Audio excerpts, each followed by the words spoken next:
If you think sex is supposed to be private, intimate, and sacred, then congratulations, you're probably not from the 14th century. In medieval Europe, intimacy wasn't a personal affair. It was more like a community project. Forget privacy. The average peasant household was one large room shared by parents, kids, grandparents, animals, and whoever else showed up and didn't leave. It was a living room, bedroom, kitchen, barn, and awkward silence generator all rolled into one. So where did sex happen? Right there, next to the firewood behind the soup pot, possibly with a chicken pecking at your toes and your mother-in-law snoring 5 feet away. The idea of a private moment was as foreign as air conditioning. Forget curtains. Unless you were rich enough to own your own bed with drapes. Privacy meant hoping the dog looked away. Most couples had to wait until everyone else was asleep, dead tired, or too drunk to care. Romance wasn't so much about passion as it was about timing and silence. Sex was more like disarming a trap than lighting a fire. Slow, cautious, and don't knock over the piss bucket. Some historians have described medieval sex as semi-public, semi-reluctant, wholly awkward. It wasn't something you looked forward to. It was something you scheduled around grandma's cough. The lack of space also meant a lack of secrecy. Servants and family members knew everything. Privacy was like a rare bird. People talked about it, but no one had ever seen one. In some households, entire families shared one bed stacked like pancakes. If someone coughed, you stopped. If someone rolled over, you stopped. If the cow mooed too loud, game over. Even the upper classes had their problems. Sure, they had beds and curtains, but they also had servants who slept in the same room. These weren't just there to fluff pillows. They'd sometimes be asked to hold the candle, fetch water, or pretend they couldn't hear you grunting under the covers. There are actual accounts of noble couples conducting their wedding night with a chaperone nearby to verify consummation. Yes, that's right. A third-party witness to your first awkward thrusts, there to nod and sign a statement later. Medieval foreplay wasn't flowers and music. It was legal documentation and livestock braying. The irony, of course, is that medieval sex was intensely monitored by the church and society at large, even though it happened in the most unmonitored conditions imaginable. It was expected to be shameful, silent, and strictly reproductive. If pleasure accidentally occurred, people generally pretended it didn't, like a fart in a sermon. Some historians jokingly refer to medieval sex as a personal sin committed in public. And honestly, that's not far off. Farmers would sneak off to the barn not to check on the sheep, but to escape the 3 generations sleeping 2 feet away. That straw pile behind the pig pen, that was the medieval version of a motel. Romance bloomed in haystacks, not candlelight dinners. And yet, despite all this, there were no shortage of rules about when and how you could do it. When the church takes over not just your Sunday mornings, but also your Tuesday nights in bed. What is the church? If cramped homes and nosy chickens made medieval sex physically inconvenient, the church made sure it was spiritually impossible. In medieval Europe, sex wasn't just about finding the right moment. It was about finding the right liturgical window. Want to make love? Better check the church calendar first. Forget about flowers and mood lighting. What you really needed was divine clearance and at least 3 saints' approvals. The church didn't just frown upon sex. It issued an entire spreadsheet of when, how, and if you could do it. And spoiler alert, the answer was usually no. Let's run through the official do not bonk calendar, shall we? Lent. 40 full days of forbidden flesh. Advent. Nope. Baby Jesus doesn't want to see that. Easter, Christmas, All Saints, All Souls, holy days, fasting days, Sundays, Wednesdays, Fridays. You guessed it. Nope, nope, and absolutely nope. A scholar once calculated that between religious fasts, feast days, saintly commemorations, and moral blackout periods, married couples had about 80 acceptable nights a year to have sex. If their backs didn't hurt, the cow wasn't sick, and their 10 children were miraculously asleep. That meant sex became a kind of sinful scheduling exercise. Couples would whisper like spies, "Is tonight okay?" "No, it's the feast of Saint What's-His-Name." "Wasn't that last week?" Better safe than excommunicated. You couldn't even get creative in the bedroom. The church declared that only the missionary position was acceptable, and only for the holy purpose of reproduction. Anything else, doggy style, standing up, maybe a little toe sucking. Heresy. Literal heresy. This gave rise to one of the strangest double standards in human history. It was totally normal to witness sex, remember. Privacy was non-existent, but deeply sinful to enjoy it. You were allowed to make babies, but God help you if you had fun doing it. One historian jokingly called this the sacred spreadsheet of sex. Pleasure wasn't part of the plan. It was something to be feared, avoided, or at the very least, denied in confession. Even married couples were warned against excessive enjoyment. That's right. You could sleep with your own spouse, but don't you dare moan about it. The church claimed it was protecting souls, but it mostly just micromanaged genitals. And while the average peasant couple was busy dodging holy days and guilt, guess who often ignored the rules? That's right, priests, bishops, and monks. There are well-documented cases of clergy having mistresses, secret children, or running entire brothels for the moral safety of the flock. In Avignon, records show that certain monasteries received donations from nearby brothels.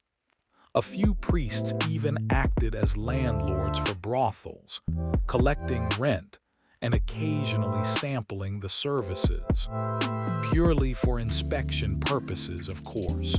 One famous bishop was caught with multiple servant girls, all of whom were mysteriously pregnant. When questioned, he replied that it was God's will. Apparently, God was very generous with his favors that year. This kind of holy hypocrisy wasn't even subtle. While preaching about chastity, clergy members were literally profiting off sin, then returning to the pulpit to remind everyone that sex outside of sacred marital duty would land you in hell. It was a sacramental version of do as I say, not as I do, sprinkled with incense and fear. Let's recap. The rules were, sex is only for procreation. You must be married. No fun allowed. No doing it on religious days. No strange positions. No contraception. And absolutely no deviation from this chart of holiness. which meant, practically speaking, sex became a cross between tax season and land navigation, full of paperwork, restricted zones, and spiritual penalties for wrong turns. The church essentially created a world where people were terrified of their own desire. Couples worried more about holy calendars than about each other's pleasure. Arousal was treated like a fire alarm, sudden, dangerous, and requiring immediate confession. And yet, sex still happened. Because human nature, unlike papal bulls, doesn't obey rules written in Latin. Farmers still snuck into barns. Noblemen still seduced chambermaids. Clerics still had spiritual daughters who kept getting mysteriously pregnant. All the church's regulations couldn't eliminate desire. They only made people better at lying about it. The irony is as rich as a monk's wine cellar. In a time when sex was cloaked in shame, everyone was still doing it. Just badly, secretly, and with a deep sense of existential guilt. Medieval people didn't lack lust. They just had to express it through loopholes and loophole confessors, which honestly sounds exhausting. If sex was a crime, then everyone was guilty. And the police, the ones handing out the punishments, well, they were often in bed with the suspects. Literally. These days, people marry for love, compatibility, vibes, shared Spotify playlists, whatever keeps them from murdering each other during quarantine. But in medieval Europe, people married for land, for cows, for goats, for treaties. For reasons so unromantic, they make arranged marriage look like an episode of The Bachelor. Back then, marriage wasn't about falling in love. It was about falling into alignment. Alignment of estates, bloodlines, inheritance, and your father's accounting ledger.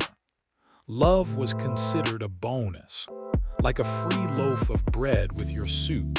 Nice if it's warm, but no one's expecting it. In noble circles, marriage was diplomacy with cake.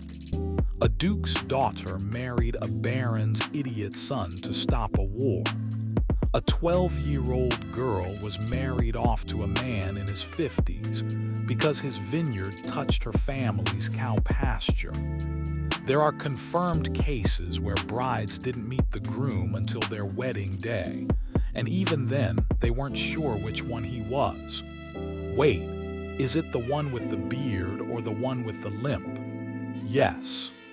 In many cases, people didn't marry someone they loved. They married someone their parents owed money to. If your dad was broke but had 3 daughters, congratulations. He was about to sell them off like collectible goats with varying levels of dowry. And for the peasants, the logic was the same, just with less velvet and more mud. Marriages were sealed with handshakes, barrels of ale, and the implicit agreement that your ox wouldn't wander into the neighbor's garden. Emotions were optional. Property was not. The ceremony might include a priest, some chanting, and a terrifying roast pig centerpiece. But the main event was the dowry negotiation. This involved loud family members arguing over how many sheep equaled 1 acre, and whether the bride's cousin's lazy eye affected the marriage market value. Once the paperwork was done, metaphorically or literally, depending on how literate everyone was, the couple began their holy union, which mostly involved learning each other's names, avoiding each other's families, and trying not to die during childbirth. Romance, if it happened at all, showed up late and uninvited, like a stray cat that keeps returning. And if a couple ever did fall in love, people treated it like a miracle. Oh wow, you actually like your spouse. That's so weird. Did you hit your head?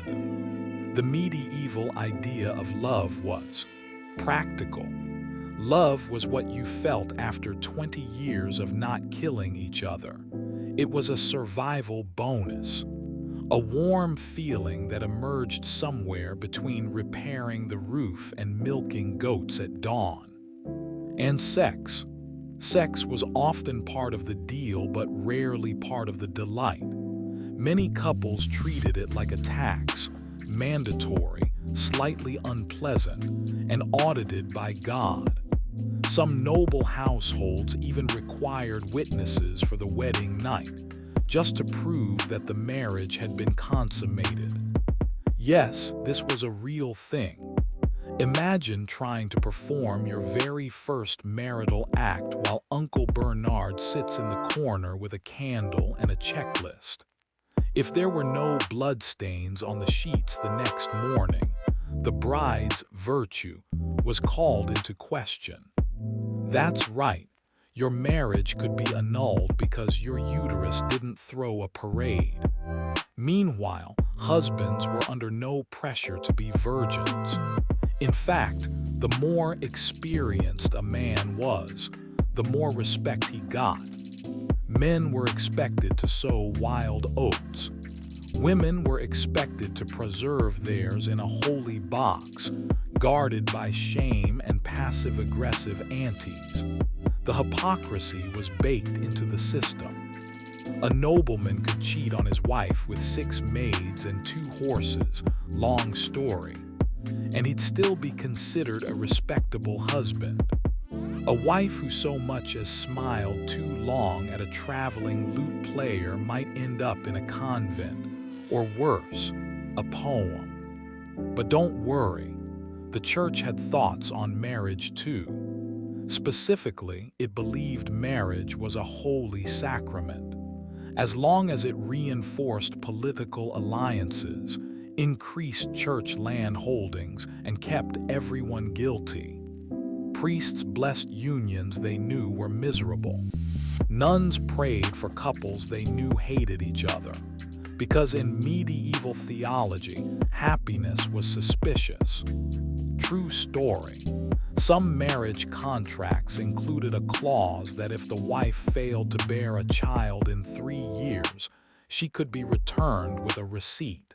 Not kidding. Marriage was a lease agreement with built-in fertility clauses. And if you're wondering where real affection happened, the answer is outside the marriage.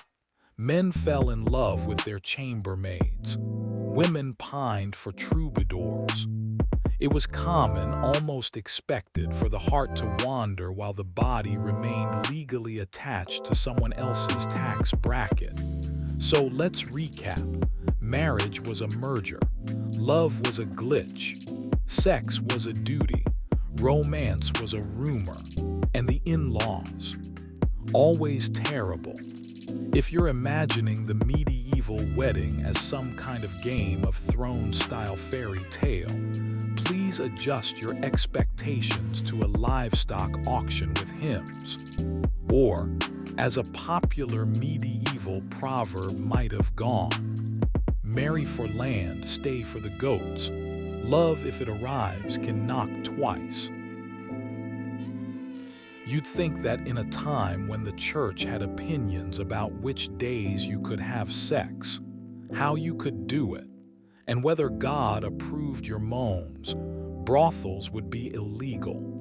But in medieval Europe, logic often took a nap while hypocrisy threw a festival.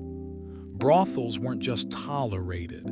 They were regulated, taxed, and in some cases, literally blessed by local authorities. That's right.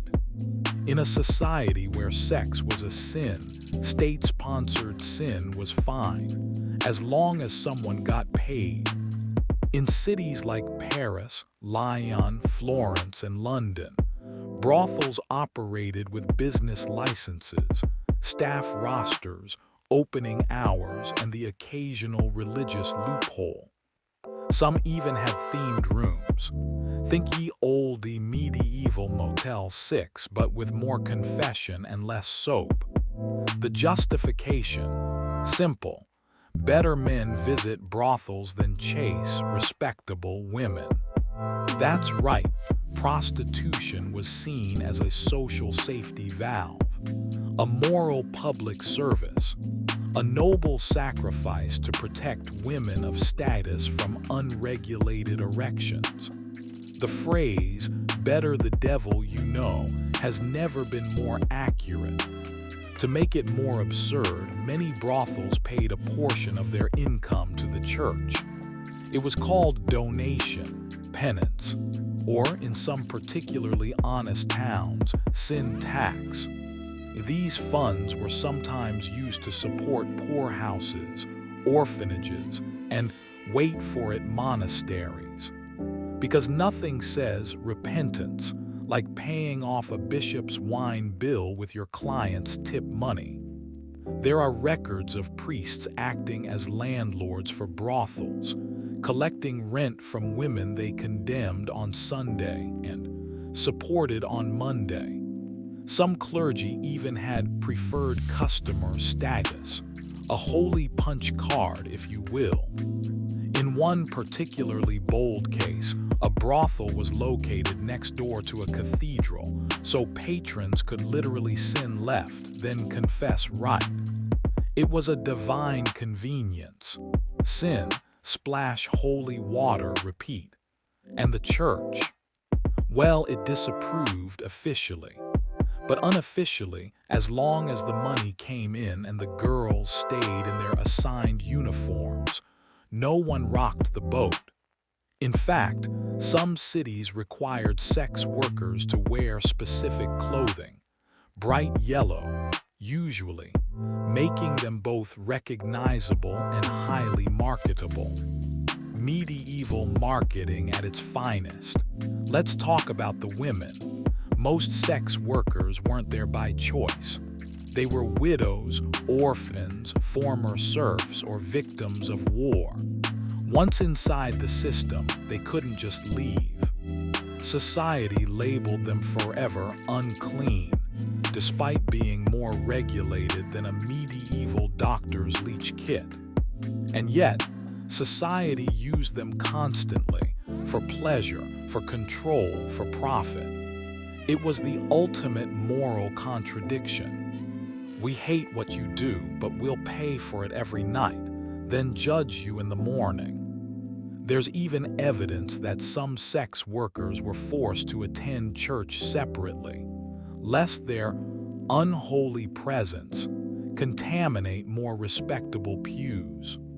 These were women the church profited from but wouldn't let sit near the altar.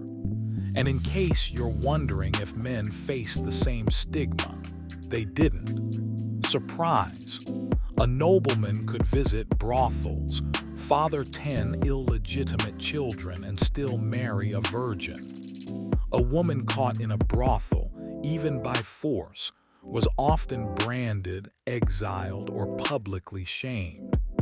"He's just a man" was considered a valid excuse. "She's just a woman" was a life sentence. But not all brothels were seedy shadows. Some were well-run businesses managed by women who became wealthy and powerful madams. They had staff hierarchies, customer policies, and, get this, loyalty programs. Yes, medieval men had punch cards for sin. 10 visits and the next confession is free. Some brothels even kept guest books, documenting the names of visitors for moral record-keeping. If Yelp had existed back then, we'd be drowning in 3-star reviews like, "Room smelled like goat, but Beatrice was lovely. Would sin again." And yet, through all this, the contradiction remained. Sex was evil. Sex for money was doubly evil. But if it was taxed, divine exception. The church's relationship with prostitution was a masterclass in spiritual tap dancing. We're against this, but also we own the building. People in power declared sex to be dirty, unless they were collecting rent on it. And maybe that's the most medieval thing of all. A society that says no with its mouth, yes with its money, and we'll see with a wink from behind the pulpit. In medieval Europe, if sex was a sin, then virginity was a trophy. Not just a virtue, not just a romantic idea. No, virginity, specifically female virginity, was a social currency, a legal condition, and often a weapon. Forget love letters and courtship. The real seduction was proving you hadn't been touched. For women, virginity was more than moral cleanliness. It was property value. It was like a warranty seal on a second-hand appliance. If intact, the product was worth double. If tampered with, well, someone's getting sued. The whole concept was wrapped in hypocrisy so thick, it could be sliced and sold at medieval markets. Men. No one cared how many beds they bounced through. Women. One wrong glance, one rumor, and they were suddenly damaged goods. And here's the kicker. No one could actually prove virginity, but that didn't stop them from trying. Medieval purity tests were less medical science and more public humiliation. The most common method was what scholars now politely call visual inspection by someone with zero medical training and a vested interest in shaming you. Often this expert was a midwife, a priest, or your angry mother-in-law-to-be. Does she look untouched? Hard to say. Her knees look suspicious. The gold standard, bleeding on the wedding night. If there was blood on the sheets, everyone rejoiced. If not, lawsuits, annulments, or worse, shame that clung tighter than a chastity belt.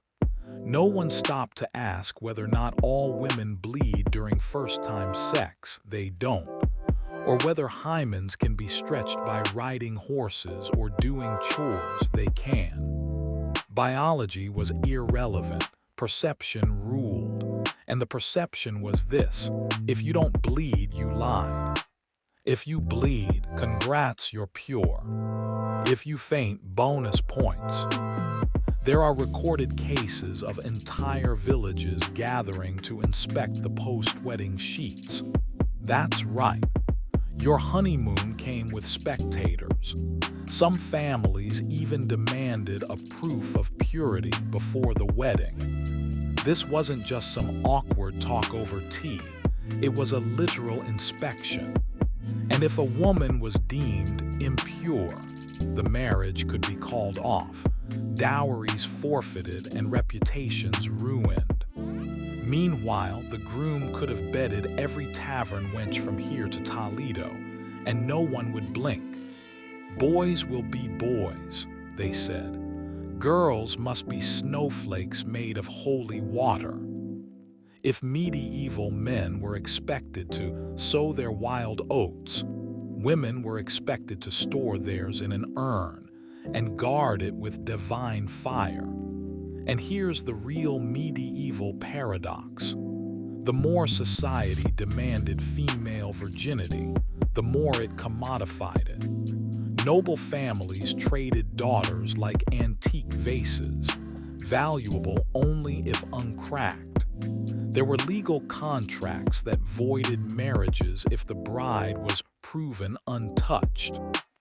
One document even stated, "If within 3 days the lady doth not show signs of maidenhood, the contract shall be null," and the goats returned.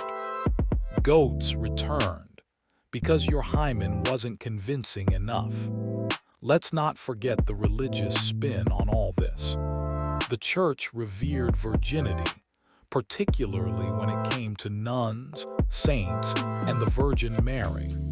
In fact, Mary's entire brand was built on being a mother who never had sex, which, if you think about it, really set the bar unfairly high for other women. But this reverence quickly turned into obsession.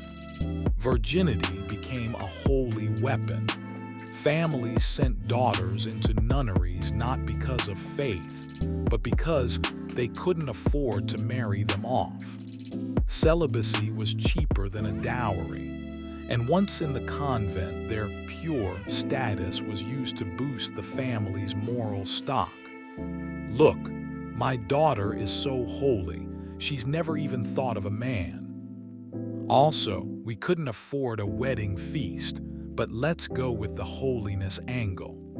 Meanwhile, rumors swirled of secret affairs between nuns and priests, of pregnant cloistered women mysteriously disappearing, and of convent walls built high enough not just to keep temptation out, but to keep shame in. As for regular women, the societal weight of virginity was unbearable. One whisper from a jealous rival or scorned lover could destroy a reputation overnight. A woman might be hardworking, kind, and literate, a rarity.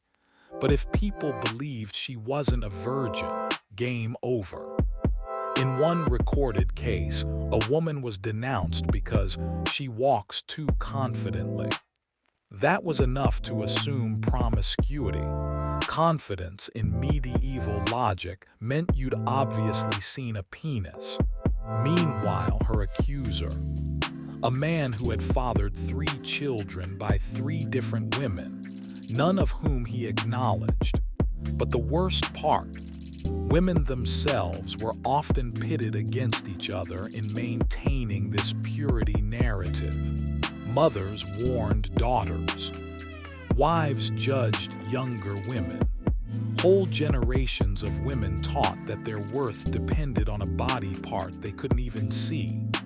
And while all this was happening, men wrote poetry about untouched roses.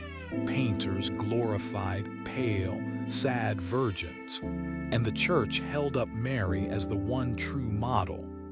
Give us your womb, but never your desire. Medieval justice didn't protect women's bodies. It regulated them, taxed them, and humiliated them. Virginity wasn't protection, it was bait. And as for men's virginity, it wasn't even a thing. No tests, no shame, no goats returned. In fact, a virgin man might have been mocked, pitied, or told to visit a brothel and become a real adult. Men lost their virginity. Women had theirs stolen, returned, revoked, or falsely accused of faking it. So here's the summary, medieval style. Virginity was priceless, until it was.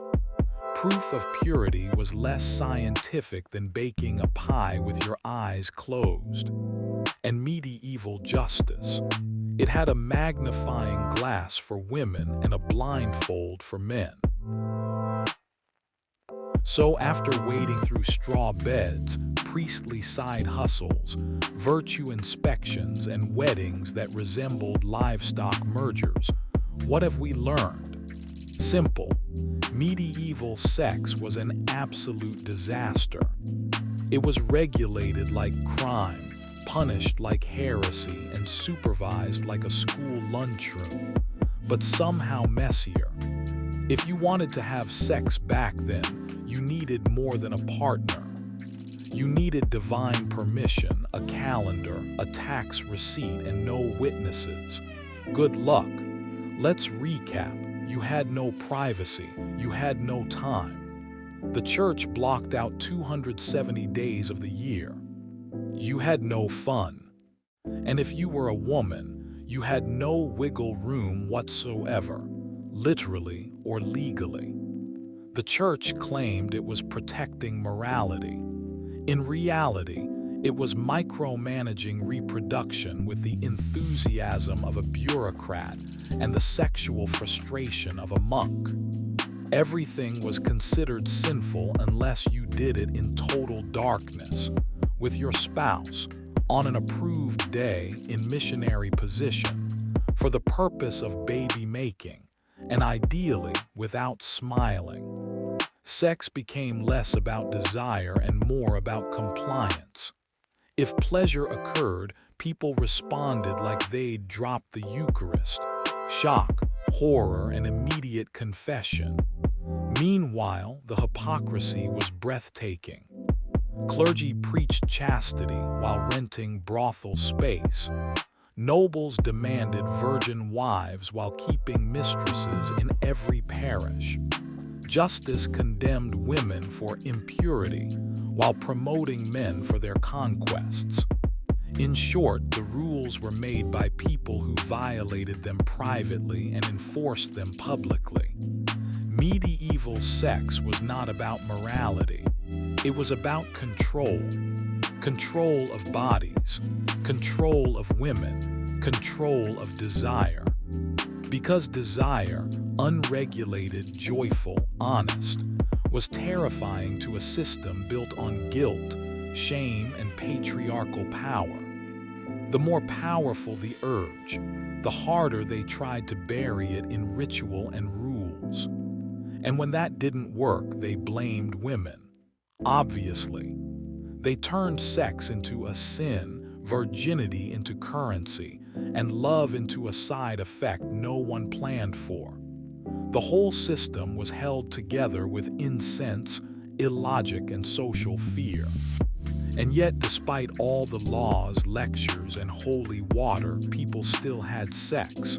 Because, well, humans, we fall in love, we get horny, we sneak into barns. Even under papal surveillance, nature finds a way. The real tragedy of medieval sexuality isn't that it was repressed, it's that it was warped. Love was not forbidden, but it was filtered through fear. Pleasure was not impossible, but it was buried under shame. Consent wasn't sacred, it was rarely even a concept. The result was a society where sex wasn't celebrated or respected. It was hidden, hunted, and handled like a crime. And the damage of that thinking, it didn't stay in the Middle Ages. It lingers. The ghost of medieval sexual guilt still haunts modern bedrooms. Women judged for sleeping with too many people. Men praised for doing the same. Virginity obsessed over like a collectible item. Pleasure still linked with punishment. The good news, we've started to unpack all that. The better news, we can laugh about it now. Because sometimes, the only way to deal with centuries of sex-related absurdity is to write a long, sarcastic article about it, complete with goat references and ecclesiastical burn jokes. So here's the final takeaway. Don't let your body be ruled by people who never asked how it feels. Don't let shame win. Don't confuse guilt with virtue. And if someone tells you they need to inspect your soul and your hymen, run. Sex is human. Love is messy. History is stupid. But at least now we know. If medieval people could survive that hot mess of moral chaos, so can we. If you think sex in the Middle Ages was already a complicated mess of religious calendars, uncomfortable clothing, and spiritual guilt, wait until you hear about hygiene. Because before any medieval couple could even consider getting close, they had to get past one significant obstacle: the smell. In a time when bathing was seen as suspicious, soap was priced like perfume, and clean water was riskier than war, physical intimacy wasn't just an act of desire. It was a brave, nose-defying adventure. Bathing wasn't a routine, a daily habit, or even a weekly chore. For the majority of medieval people, especially peasants, bathing was a rare, semi-mystical event, somewhere between religious holiday and near-death experience. Not only was it time-consuming, but it also required valuable resources. Clean water scarce, firewood expensive, privacy non-existent, and perhaps most importantly, courage. Many people genuinely believed that bathing too often weakened the body and made one vulnerable to illness. According to medieval medicine, hot water opened your pores, which allowed disease, or worse, evil spirits, to sneak in. Dirt, on the other hand, was considered a natural armor. The cleaner the skin, the easier for sin to enter, said, probably, everyone's grandmother at the time. Even for those who had access to water, the question became, bathe with what?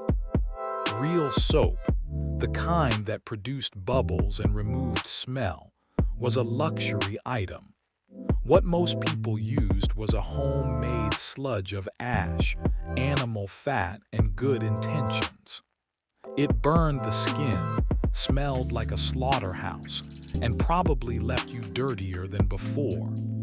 The rich, on the other hand, could afford imported, urban-fused soap from Southern Europe, scented with oils and ground-up ambition. For everyone else, getting clean meant splashing cold water on your face and hoping your spouse had a head cold. In larger towns, communal bathhouses did exist and were technically open to the public.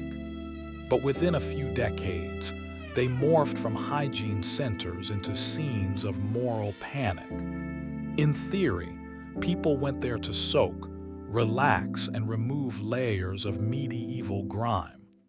In practice, they went there to flirt, drink, negotiate marriages, and sometimes do the very thing the church was trying to suppress. Mixed-gender bathing was common, even encouraged in some places. So naturally, the church freaked out.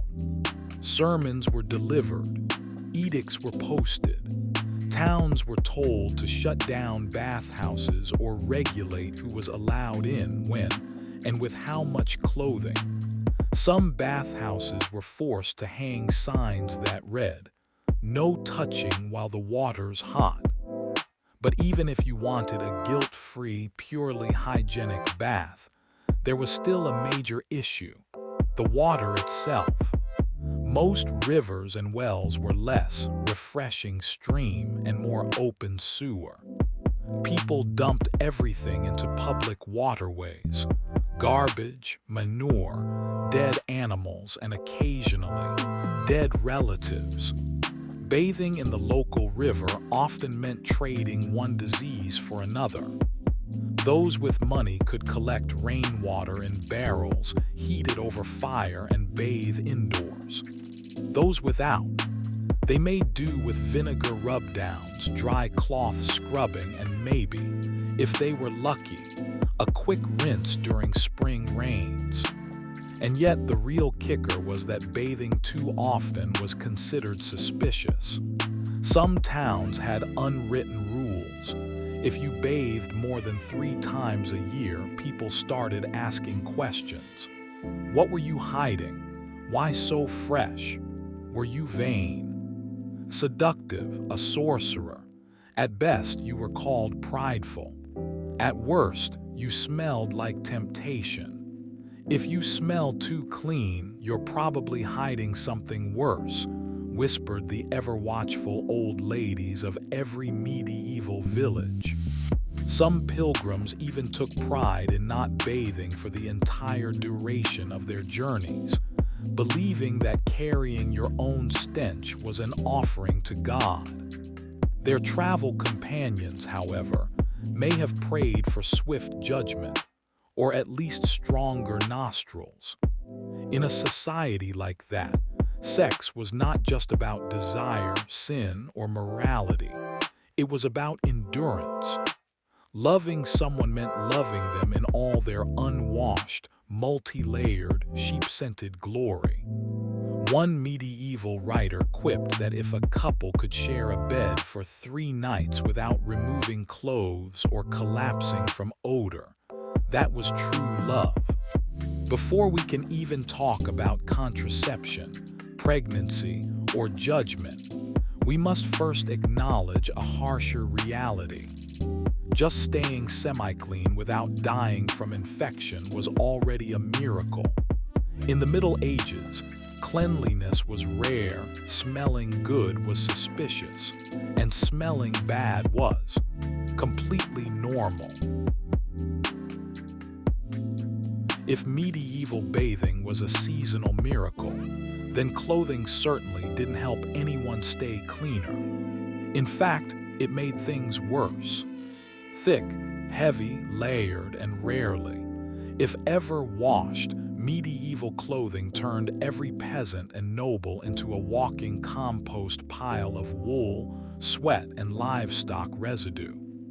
And somehow, people were still expected to fall in love through all that. Changing clothes daily was not a thing. Most people only had 1 or 2 outfits total. A peasant might wear the same tunic and undergarments for weeks or months until the fabric disintegrated or their body threatened to riot.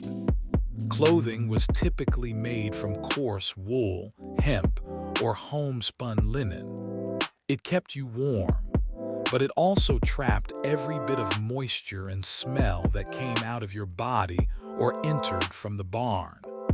In winter, people layered up with furs and skins, materials that came pre-scented with wet beast and aged poorly in the fireplace air. Laundry was a labor-intensive task. It required water, time, and access to soap, which were all in short supply. Instead, people shook out dust, hung clothes in the wind, or laid them over bushes and prayed the sun would scare off the bacteria. If a stream was nearby, they might dunk their garments for appearance's sake. But washing clothes was generally reserved for special occasions, like weddings, funerals, or a visible fungal infection. And speaking of undergarments, most medieval people simply didn't wear them. At least, not the way we think of underwear today. Women wore long dresses and sometimes an inner shift. Men, unless wealthy, typically wore nothing but a tunic and maybe a cloth wrap below the waist. No breathable cotton, no boxer briefs, no moisture-wicking anything. This meant that intimate areas were subject to constant humidity, friction, and microbial activity, especially given the zero bathing policy and hours spent on horseback or farm tools. Body odor in the Middle Ages wasn't just common, it was expected. People didn't think of it as unpleasant so much as normal. In fact, if someone didn't smell, that raised suspicions. A clean-scented individual might be a witch, a foreigner, or someone with dangerous habits like bathing. Scent neutrality was practically heresy. In this context, physical intimacy was a test of endurance. Getting close to someone wasn't just about emotional compatibility or spiritual alignment.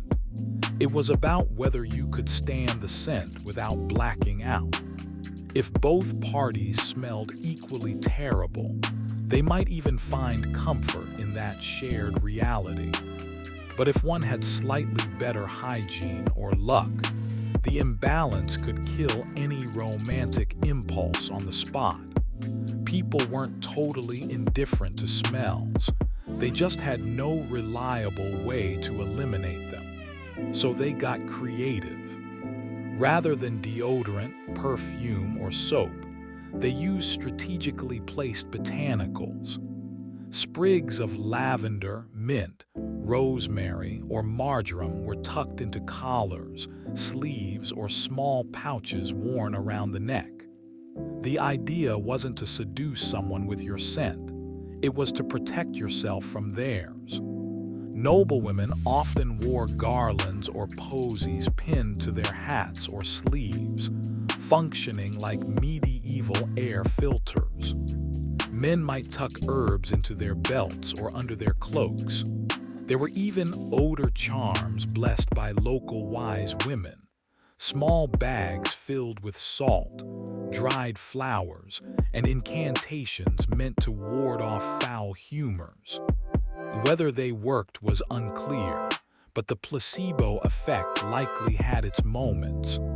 Some wealthier households went further, burning incense or perfumed resin to scent their clothes. These garments would be draped over smoking herbs or fanned with scented fans. But for the average person, the best they could hope for was a strong breeze and standing downwind from themselves. When it came to actual intimacy, things got efficient. Encounters were fast, quiet, and preferably conducted while holding one's breath. There was no mood lighting, no candles, no soft music. Just the squish of old leather, the rustle of wool, and the pungent presence of multiple bodily emissions. Many people kept most of their clothes on during sex, not out of modesty, but because removing 5 layers of crusty fabric was exhausting and sometimes unnecessary. Folk tales from the era often include stories of romance gone wrong due to smell. One girl reportedly rejected a suitor because his breath reminded her of moldy grain and sheep's sweat. Another man fled his wedding night, claiming his new bride smelled too floral and was clearly a witch trying to enchant him with demonic perfumes. These may sound exaggerated, but they reflect a deeper truth. In the Middle Ages, odor, not sin, shame, or guilt, was often the greatest obstacle to sex. Love, under these circumstances, was practically heroic. To reach one another, 2 people had to navigate not only class differences, religious law, and layers of social judgment, but also a cloud of fermented humanity so potent it could be considered a third party in the relationship. If 2 people in the Middle Ages managed to get past the smell, the layers of scratchy clothing, and the threat of damnation, they still had one more urgent concern: how not to end up with a baby, especially when they weren't married, especially when the church was watching, especially when the nearest medical expert had never seen a uterus but had plenty of opinions about sin. There was no birth control pill, no condom aisle, no discreet clinics, just a lot of folklore, trial and error, and a surprising willingness to put strange things inside the human body. Among the most common medieval contraceptive methods were herbs. Women would ingest concoctions made from wild plants like pennyroyal, rue, and mugwort, which were believed to disrupt conception if taken after intercourse. These potions were passed down orally from midwives, wise women, and older relatives with reputations for either brilliance or black magic. Dosage, of course, was a mystery. No one had a measuring spoon, and there were no safety labels. Side effects included vomiting, diarrhea, hallucinations, and in some cases, death. But people persisted Because when your only options are herbal Russian roulette or an out-of-wedlock child that ruins your life, you take your chances with the mugwort. Alongside herbal brews, there were animal-based inventions. Condoms made from sheep intestines, pig bladders, or treated leather were used occasionally by wealthier men, mainly for disease prevention, but also as a primitive form of birth control. These devices were expensive, uncomfortable, and probably sounded like a wet drum when used, but they were better than nothing. Maybe. Most people, however, had neither access to herbs nor intestines, so they relied on superstition. This included everything from tying amulets around the waist to chanting prayers backward in Latin while stepping over thresholds. A popular belief among women was that sneezing hard after sex could expel the seed before it settled in. Others were told to jump up and down, roll around on the floor, or perform a ritual dance near a basil plant. Another method involved wearing stones blessed by local healers. These womb stones were thought to protect the body from unwanted pregnancies the way garlic protects against vampires, through sheer, unverified confidence. Then there were the post-coital remedies, inserting substances like honey, vinegar, or crushed herbs into the vagina. Some women used sponges soaked in wine or oils, stuffed them into their bodies, and hoped the gods of fertility took the day off. Whether these things did anything besides cause a rash is unclear. And of course, there was timing. The idea that certain days of the month were safe.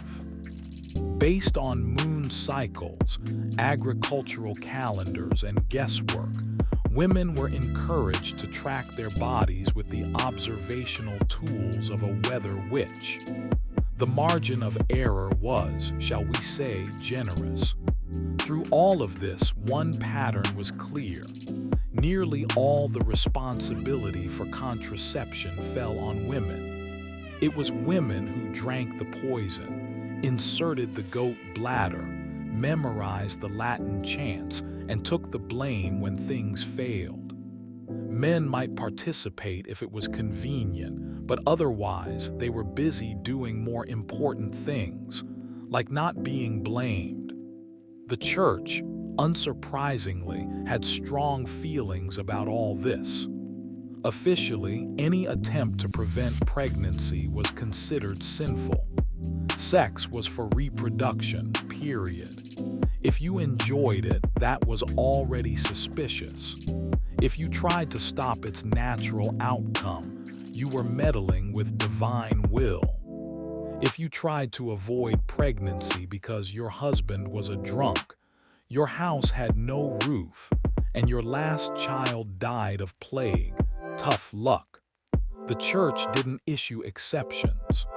Some clergy even preached that using birth control was like stuffing cloth into a church bell to stop the sound of God's voice. Medieval metaphors were often confusing, but the message was always the same. Obey, reproduce, suffer quietly. And yet, women continue to share secrets. The knowledge of how not to get pregnant passed quietly between sisters, neighbors, and midwives in whispered conversations during market day or over cooking fires. These weren't just tips, they were survival strategies. In some cases, the methods worked. In most, they didn't. But each failed potion, each ruptured goat membrane, and each desperate sneeze was proof that women were trying to protect themselves, trying to make decisions about their bodies, trying to live within a system that punished them for being human. They weren't fighting biology. They were fighting a structure that refused to give them control. In the Middle Ages, a woman becoming pregnant without being married wasn't a private affair. It was a full-blown public catastrophe. There was no certificate, no ceremony, no husband, just a growing belly and a swarm of judgmental villagers ready to pray for you while discussing your downfall in great detail. Medieval society treated out-of-wedlock pregnancy not as a personal event, but as a violation of community order. It offended public decency, endangered the fragile moral ecosystem, and worst of all, gave every neighbor something to talk about until the next harvest. The consequences were swift and varied. Fines, public confession in church, forced marriage, or complete exile from the community. In some cases, women were subjected to all of these at once, depending on how dramatic the village wanted to be that year. The public confession was especially theatrical. A pregnant woman, usually young and visibly ashamed, would stand before the altar during Sunday service and confess her carnal sin in front of the entire congregation. People would nod solemnly, whisper loudly, and congratulate themselves on not being in her shoes. Those who missed the service would be briefed in detail by that one neighbor who never skipped Mass and always brought a notebook, figuratively, if not literally. If the father of the child was known and couldn't bribe his way out, he might be forced to marry the woman, regardless of whether he loved her, had any money, or was already married to someone else.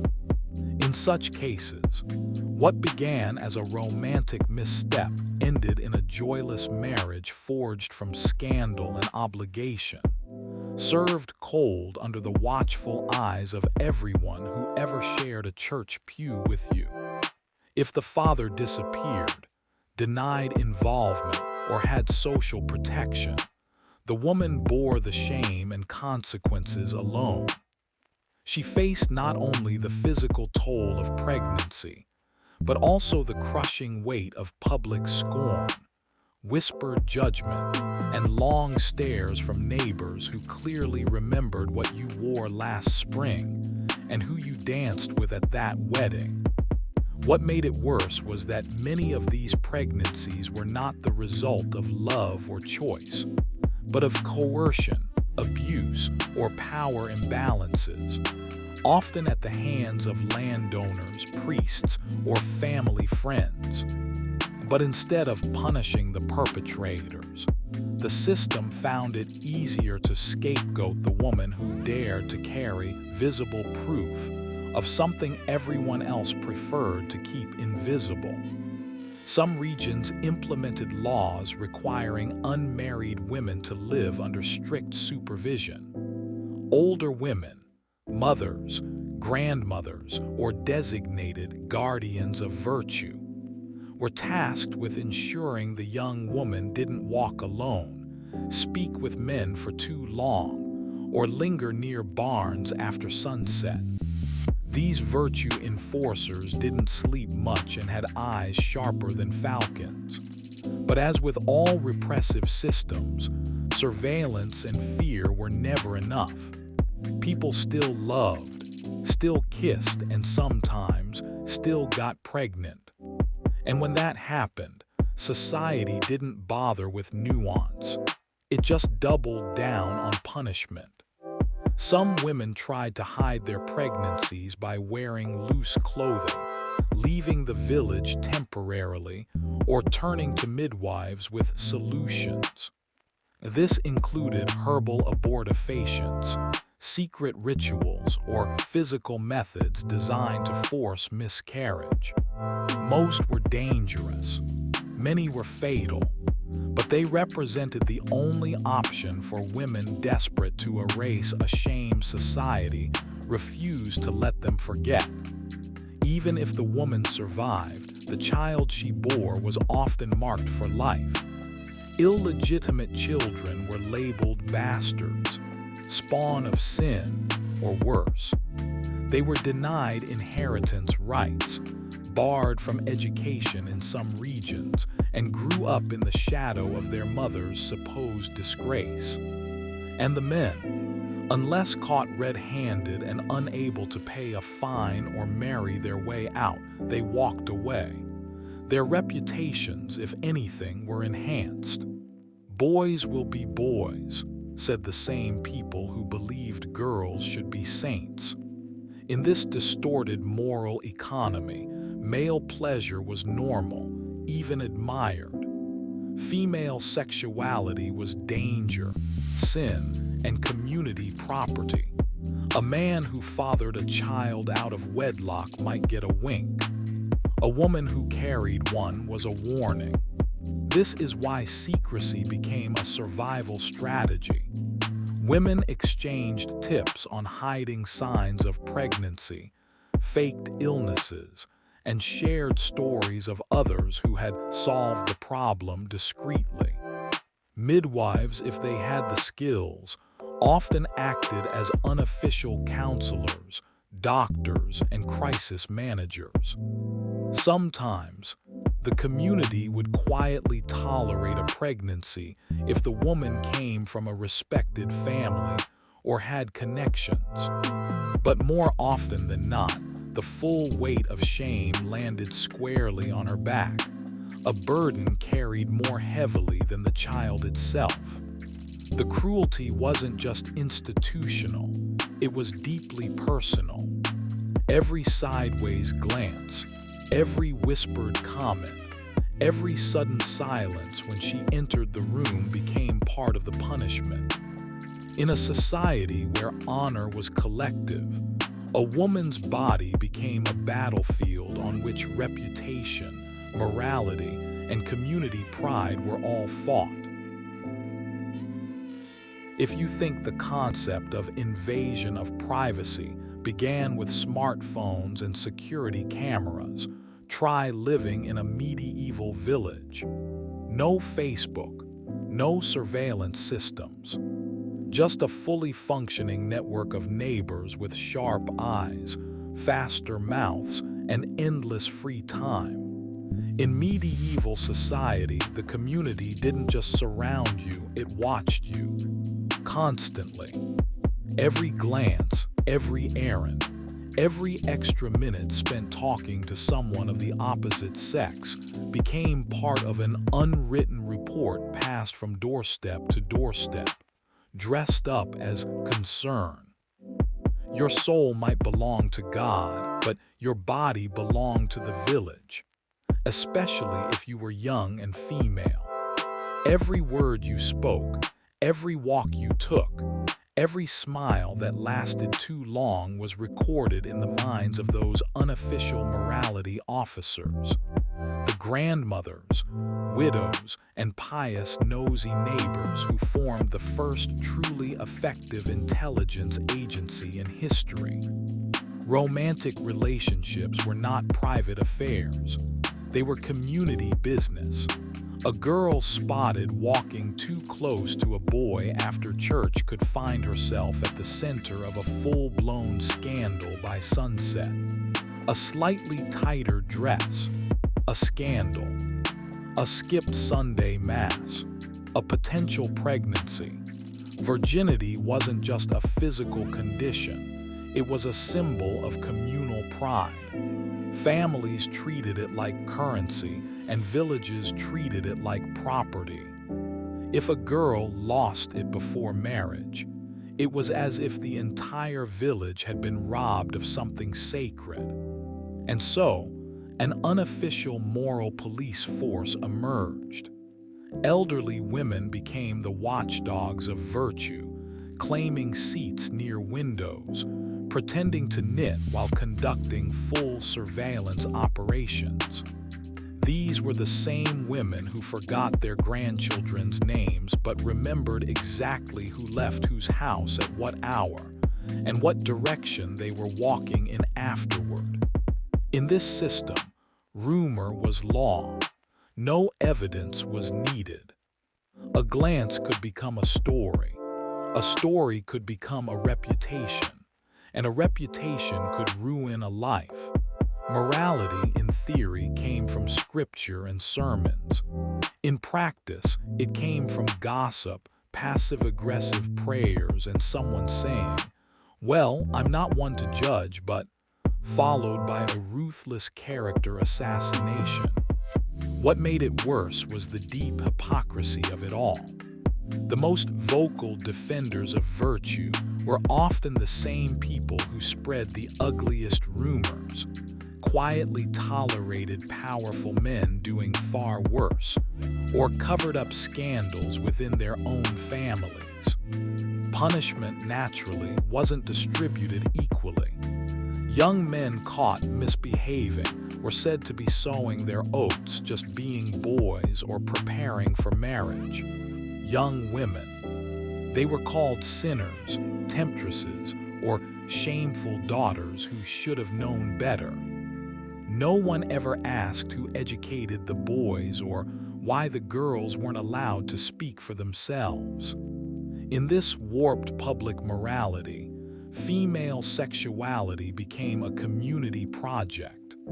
Her body wasn't hers. It was a public artifact monitored, measured, and discussed by everyone from the village priest to the baker's wife. Her mistakes were public exhibitions. Her silence was guilt. Her choices were never really her own. This kind of surveillance created a culture of secrecy, fear, and compliance. Girls learned to hide their feelings. Couples met in shadows. Whispered words carried more risk than battlefield secrets. Romantic encounters required more strategy than war planning, avoiding certain alleys, turning corners blind, timing everything to bells and meal schedules. If anything did happen, a kiss, a pregnancy, a rumor that spiraled out of control, the entire community acted not with compassion but with ritualized cruelty. The offender was isolated, stared at, whispered about, and sometimes exiled, all in the name of preserving values. And yet, the values themselves were flexible. If the girl came from a well-connected family, people turned a blind eye.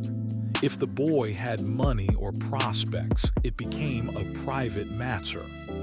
The only constant was that those with the least power bore the harshest punishments. This wasn't about virtue. It was about control. The community needed targets to police in order to protect its own illusions of goodness. The punishment of one kept the others in line. It gave the village a sense of unity, a common enemy, and something to talk about between harvests. In such a world, love became a complicated, coded, and careful thing. It could exist, yes, but only under layers of social camouflage, a touch behind a wall, a note passed in secret, a glance timed precisely between sermons.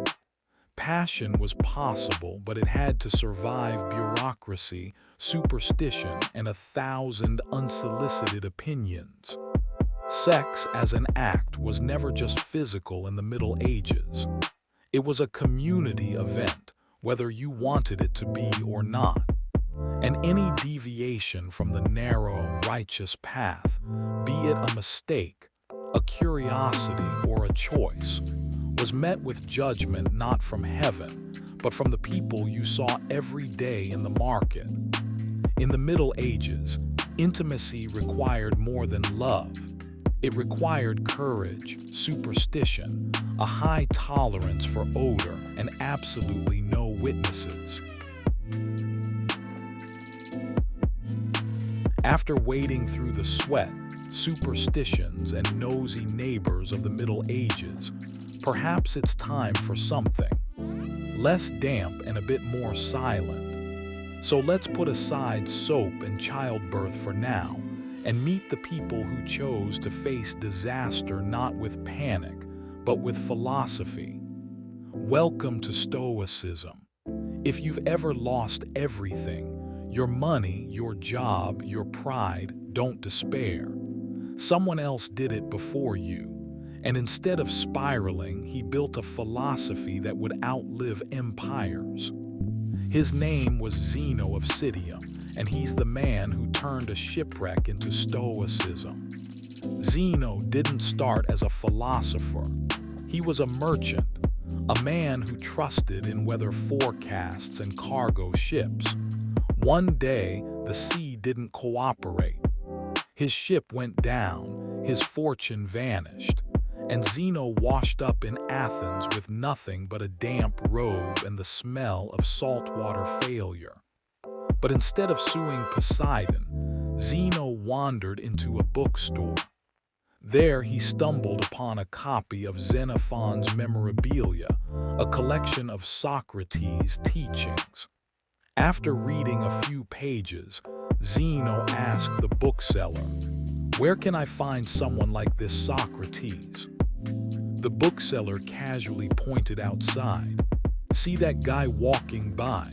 He's a philosopher, follow him." So Zeno did. Still dripping, broke, and with not much else to do, he began studying philosophy.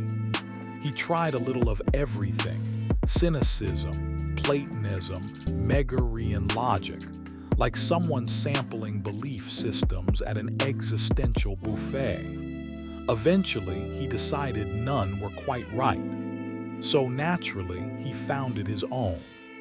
Zeno began teaching under a painted porch in Athens, called the Stoa Poikau, hence the name Stoicism. Like any unemployed man with a good idea and no other options, he started lecturing outdoors. But Zeno's Stoicism wasn't cold or robotic as people often assume today. He taught that some things are within our control, our thoughts, choices, actions. Others aren't, like the weather, gossip, shipwrecks. Real happiness, he believed, came from knowing the difference and mastering yourself, not your circumstances. Sounds simple until you try it. Imagine being insulted, dumped, and broke all in one day. Stoicism says, don't rant, don't tweet, don't spiral, just focus on what you can control. That's easier said than done. Zeno didn't preach theory from a pedestal. He lived poor, ate little, wore old clothes. When asked why he dressed so plainly, he shrugged. I don't dress for other people's eyes. Athenians were used to oddball philosophers, but Zeno had something different. He practiced what he preached. He didn't seek fame, didn't beg for coins, didn't twist logic to justify luxury. He was a man who had lost everything, and instead of rebuilding wealth, he rebuilt meaning. Someone once asked him, "What did you learn from philosophy?" Zeno answered, "I learned how to befriend what happens." That's the core of Stoicism, not passive surrender but active acceptance. You don't suppress feelings. You recognize them but don't let them drive the chariot. Emotions are clouds, not the sky. Zeno didn't leave behind many written works. Most of what we know comes from his students, but in a way that fits. He wasn't trying to be remembered. He was trying to live right. Over time, his quiet consistency earned respect, even in Athens, a city not known for being kind to outsiders. But Zeno didn't get distracted by praise. He kept teaching under his painted porch, living simply, and standing calm while chaos passed him by. His death was as stoic as his life. After tripping and breaking a toe, he reportedly muttered, "I'm coming, fate." and calmly stopped eating until he died. No drama, just dignity.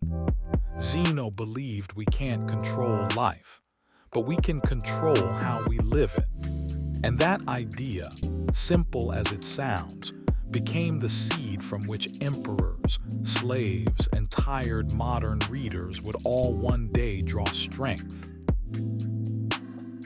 Zeno left behind few books, but he left behind a flame, and one unlikely man took it upon himself to carry it. His name was Cleans, and before he spoke of virtue, he was better known for throwing punches. Because Cleans wasn't born a philosopher, he was born a fighter, literally.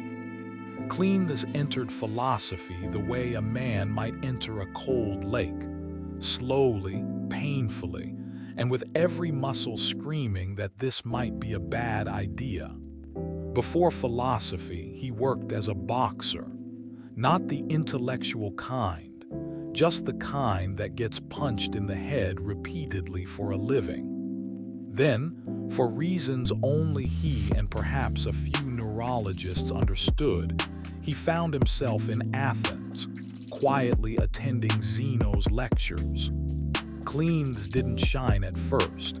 In fact, people thought he was slow, not metaphorically, actually slow. He was mocked for asking too many questions, for taking too long to understand. Fellow students suggested he be removed from Zeno's school because, well, he wasn't bright enough. But Zeno refused. He saw something in Cleans that others didn't: grit. The same tenacity that got him through bloodied fights now anchored him through dry lectures on ethics and logic.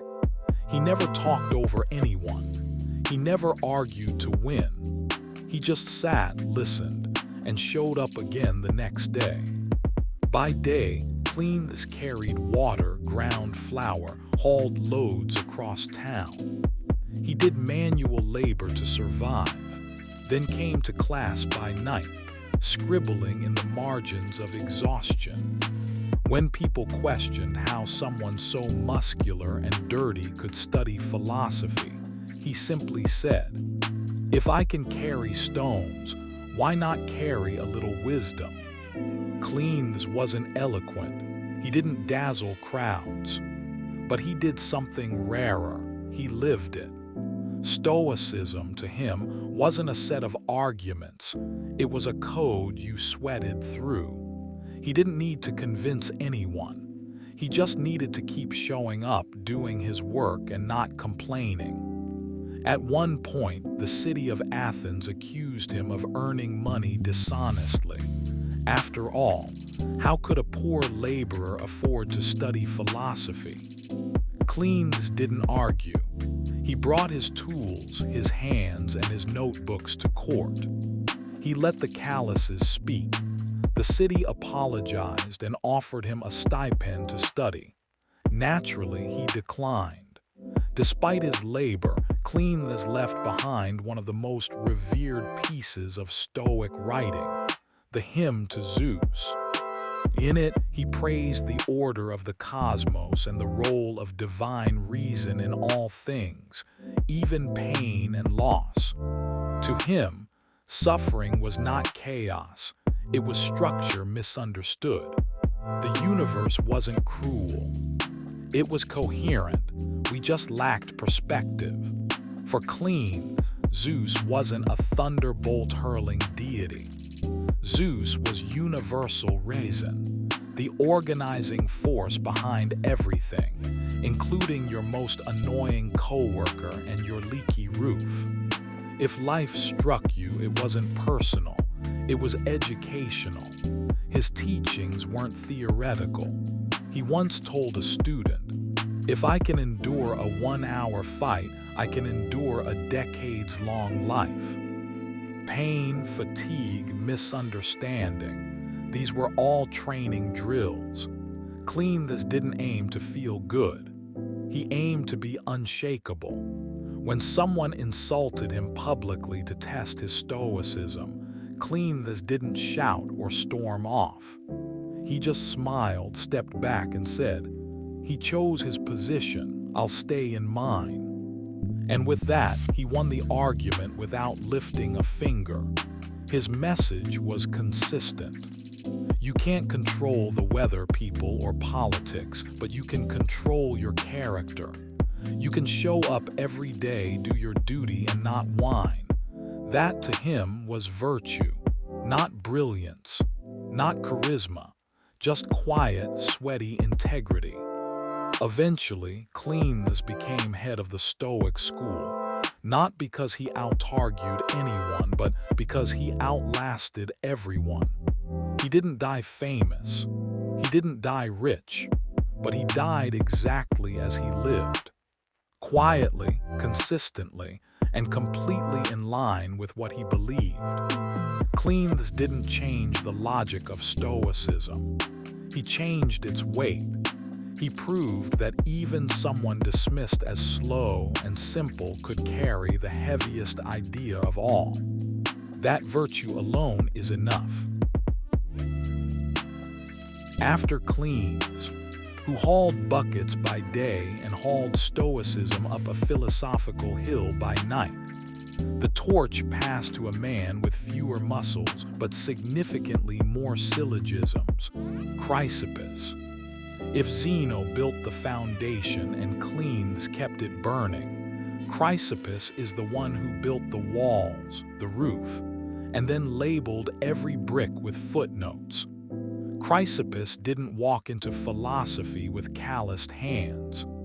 He walked in with a mind like a trap and the energy of someone who drank too much logic for breakfast. Born into a relatively well-off family, he studied across several philosophical schools before landing with the Stoics.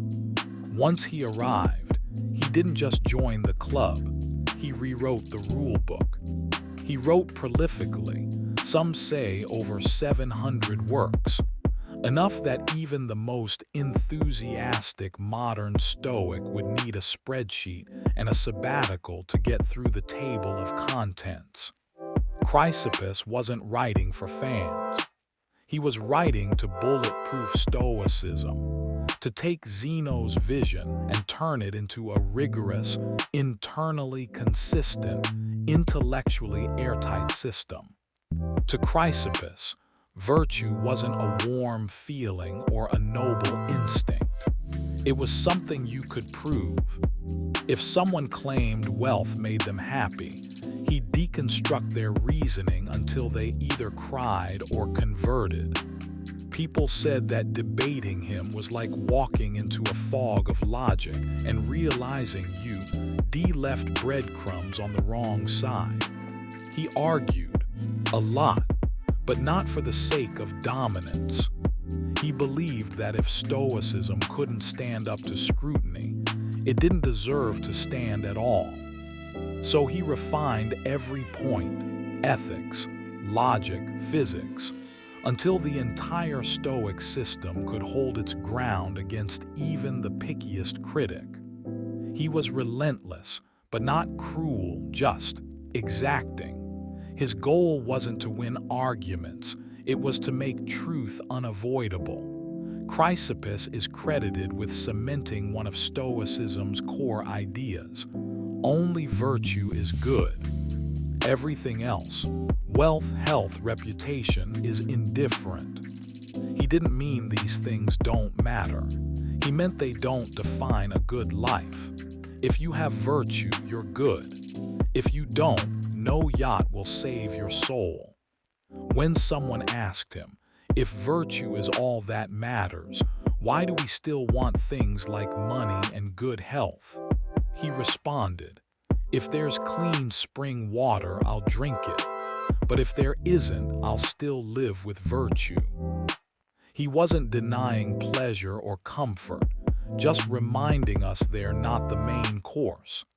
As a teacher, Chrysippus was rigorous.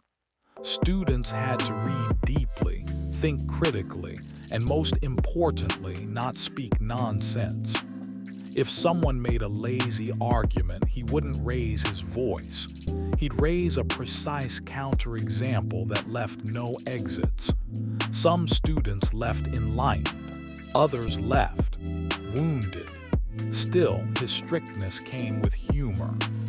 When someone mocked him for writing so much, he reportedly said, "I write because people won't think deeply on their own, so my words wait where their minds should have gone." Not everyone loved him. Some rival philosophers found him too rigid, too obsessed with logic, but Chrysippus didn't care. He wasn't building a brand, he was building a fortress of thought, and it worked. Thanks to him, Stoicism survived long past other flashier, more fashionable schools. It wasn't because it was trendy, it was because it was solid. There's even a story, possibly apocryphal, that he died laughing. Supposedly, he saw a donkey eating figs and drinking wine, and the image amused him so much he laughed until he died. Which, frankly, would be the least stoic and most poetic death in the entire school's history. He built a life on logic, and then logic got drunk on fruit and irony. Chrysippus didn't give Stoicism a friendly face. He gave it a backbone. He wasn't warm, he wasn't simple, but he made sure that future Stoics, whether kings or slaves, could stand on a system that wouldn't collapse under pressure. If Chrysippus turned Stoicism into a bulletproof system, Seneca dragged it into the palace, and Epictetus dragged it into the chains. One was an advisor to an emperor, surrounded by gold and chaos. The other, a crippled slave, had nothing but his thoughts. Two men on opposite ends of society, meeting at one idea. The only thing that truly belongs to us is our mind. Seneca is perhaps Stoicism's most ironic figure, a master of moderation who lived surrounded by excess. He wrote brilliant essays on virtue, simplicity, and facing death while dining with Nero, a man famous for setting Rome on fire just to watch it burn. Born into a wealthy family in Spain, Seneca was trained in rhetoric and philosophy. His mind was sharp, his tongue sharper, and he rose quickly through the Roman political world. Eventually, he became the personal advisor to Nero, at least during Nero's more reasonable years. Seneca tried to keep Nero grounded. Sometimes he succeeded, often he didn't. As Nero descended into madness, Seneca attempted to resign multiple times. Nero refused. When a conspiracy to assassinate the emperor was uncovered, Seneca, possibly uninvolved, was ordered to take his own life to preserve imperial dignity. True to his writings, Seneca accepted. He opened his veins, dictated his final thoughts, and died as he had urged others to live, with composure, clarity, and no theatrics. Seneca embodied the central Stoic tension, knowing what's right but living in a world that makes it hard to act that way. He never claimed to be perfect, but he tried. And that's what made his philosophy human, not the teachings but the wrestling. On the other side of the empire, socially, politically, and economically, stood Epictetus, who had no wealth to lose and no palace to exit. He was born a slave, physically disabled, and entirely unfree in every external way. And yet, he taught the most powerful idea in Stoicism. You may chain my body, but my thoughts are mine alone. Legend has it that his master once twisted his leg until it broke. Epictetus reportedly said, "I told you it would break." And when it did, he didn't scream. He simply accepted what was beyond his control. Later freed, Epictetus didn't seek revenge. He opened a small philosophy school and lived with nothing but discipline and peace. He wrote nothing himself, but his student Arian recorded his teachings, eventually compiling them into the Discourses and the Enchiridion. Epictetus didn't charm or dazzle. He didn't quote the cosmos or draft elaborate theories. He asked blunt questions and expected honest answers. He might ask a student, "If someone calls you a donkey, do you get upset?" If they said yes, he'd say, "Then act in a way that proves otherwise. Their words aren't yours." To him, the entire world was divided into two categories. One, things within your control, your beliefs, choices, actions. Two, everything else. Lose your job, not your call. Be disliked, also not up to you. What is up to you? How you respond. If Seneca represented Stoicism in luxury, Epictetus embodied it in its rawest form, stripped of comfort, stripped of title, and yet never stripped of dignity.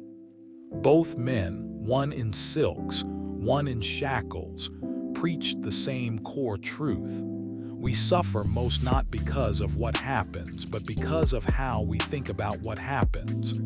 Seneca knew this, even when Nero loomed over him.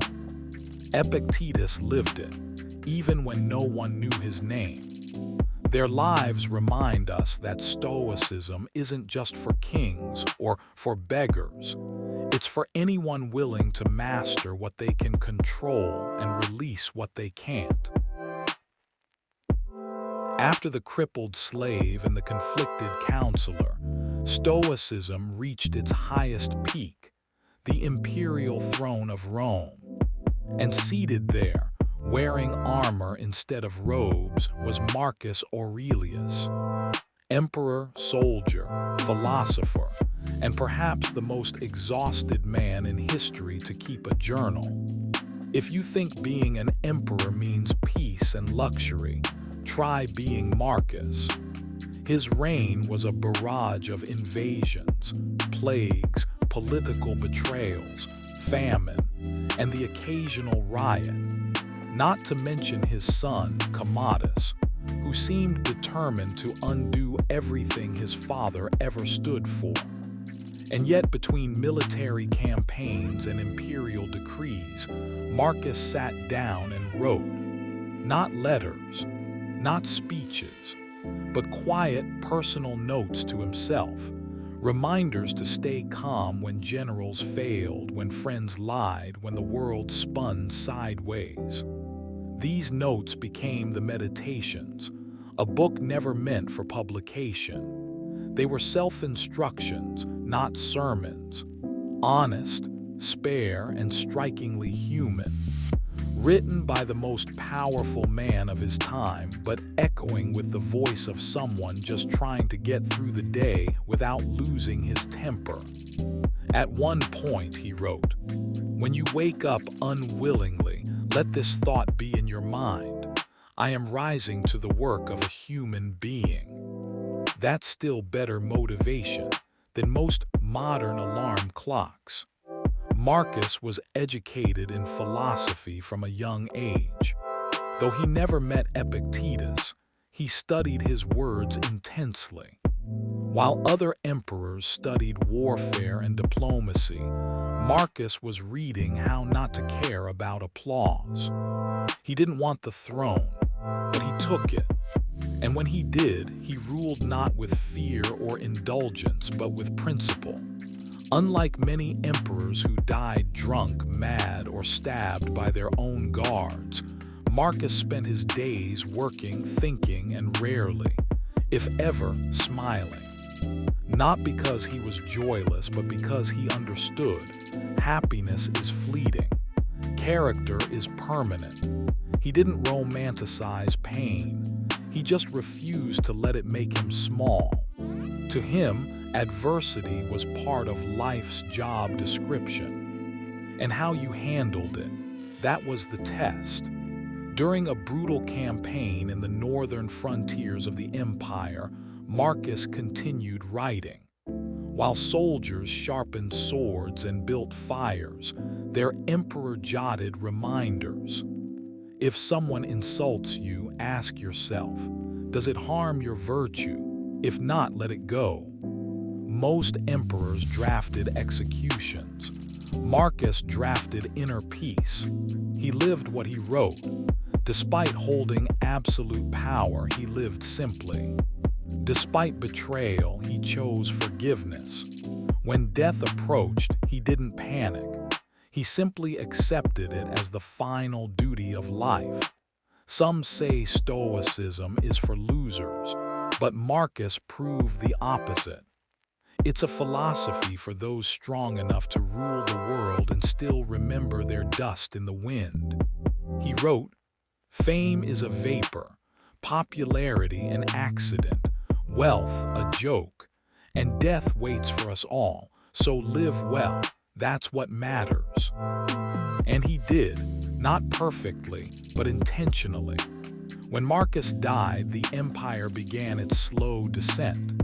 Some blamed his son, others blamed history. But what Marcus left behind wasn't just political memory, it was personal wisdom, scribbled in the quiet moments between wars and speeches.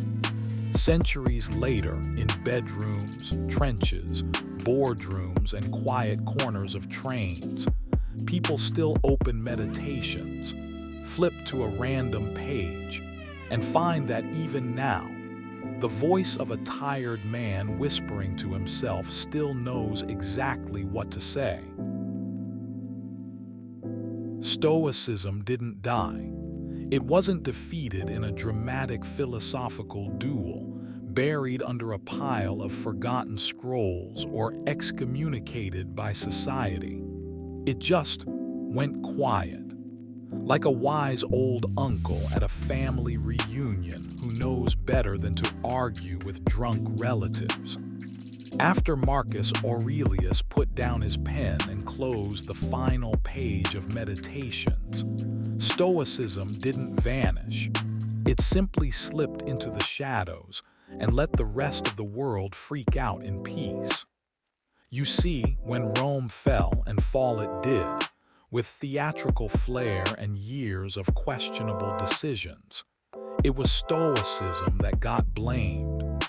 People were too busy looting, converting, and trying to figure out what to do with aqueducts and angry gods. Meanwhile, a new worldview took the stage: Christianity. Unlike the Stoics, who said, "Accept fate," Christianity went with "Suffer well, repent harder, and maybe you'll be rewarded later." It offered eternal life, emotional catharsis, and fewer lectures about your irrational attachments to your cousin's chariot. But here's the thing: Stoicism didn't resist. It just nodded politely and made itself useful. Much of its DNA quietly migrated into Christian ethics. The ideas of self-restraint, humility, moral endurance, those are Stoic bones under theological skin. You could find Zeno's fingerprints in monasteries, echoing in vows of poverty and emotional discipline. The monks may have swapped sandals for robes and prayers for chants, but deep down, they were following the same logic. Control what you can, surrender what you can't, and stop whining.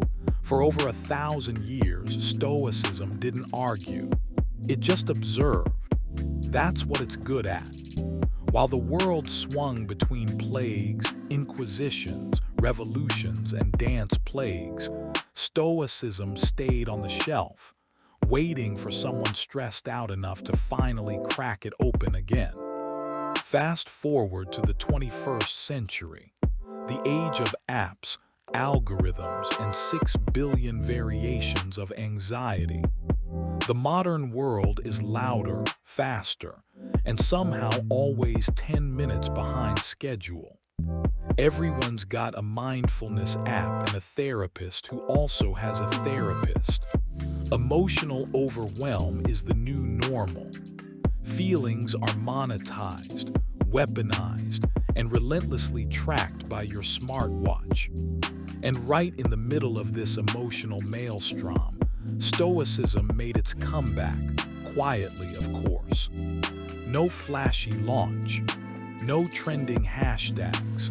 It simply walked back into the room, holding a mug of tea and a copy of letters from a Stoic, wondering aloud if maybe we'd all benefit from calming the hell down. It didn't hurt that people like Ryan Holiday were there to hand Stoicism a makeover.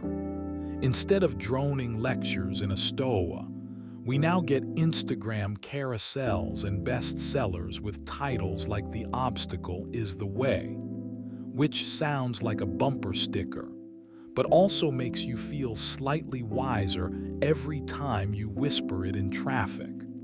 Suddenly, Marcus Aurelius became a productivity coach. Epictetus was quoted by CEOs. And Seneca, he got his own TED Talk posthumously, of course. But Stoicism didn't sell out. It just adapted it.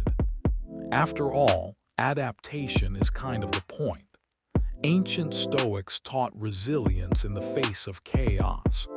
Today's Stoics apply that resilience to emails, existential dread, and deciding whether to look at the news after 9 p.m. Instead of olive branches, we have screen time limits. Instead of wrestling with fate, we wrestle with group chats and our own dopamine addictions. And it's not just tech bros or thoughtfluencers rediscovering Stoicism. Veterans, therapists, athletes, overwhelmed parents, and confused teenagers have all found solace in its brutally sane advice. The rules are simple. Don't try to control what you can't. Focus on your own mind. Accept that most people are ridiculous, including yourself, and carry on. What makes Stoicism so appealing now isn't just its timelessness. It's the fact that it never promised magic. There's no shortcut to enlightenment. No secret 5-step morning ritual guaranteed to unlock your best life. It doesn't promise that you'll become rich, famous, or spiritually toned. It simply offers a worldview where you can stop spiraling and start thinking. And maybe, just maybe, feel okay with not having all the answers. In a world addicted to immediacy, Stoicism is one of the few voices saying, slow down, sit still, breathe. Your fear isn't useful right now. That might not go viral on TikTok, but it might save your sanity. It's not here to fix you. It's here to remind you you were never broken, just distracted. So no, Stoicism isn't cool. It doesn't sparkle. It's not here to disrupt the wellness industry. But it also doesn't care. That's the whole point. While other philosophies scream for attention, Stoicism calmly stares out the window and watches the storm pass, quiet, grounded, and slightly annoyed that you've only just rediscovered it. In a world constantly shouting for attention, Stoicism is still whispering, and somehow, that's what we needed all along. In the Middle Ages, people feared that bathing too often might lead to illness, moral decay, or worse, temptation.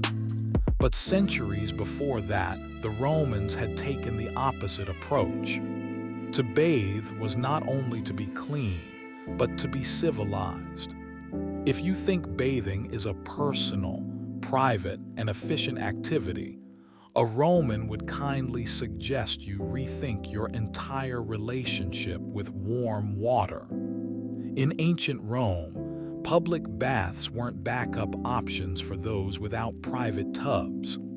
They were the default social venue, sponsored by the state and run like any respectable institution, on par with libraries, sewers, and imperial bureaucracy, which, frankly, the Romans were also surprisingly good at.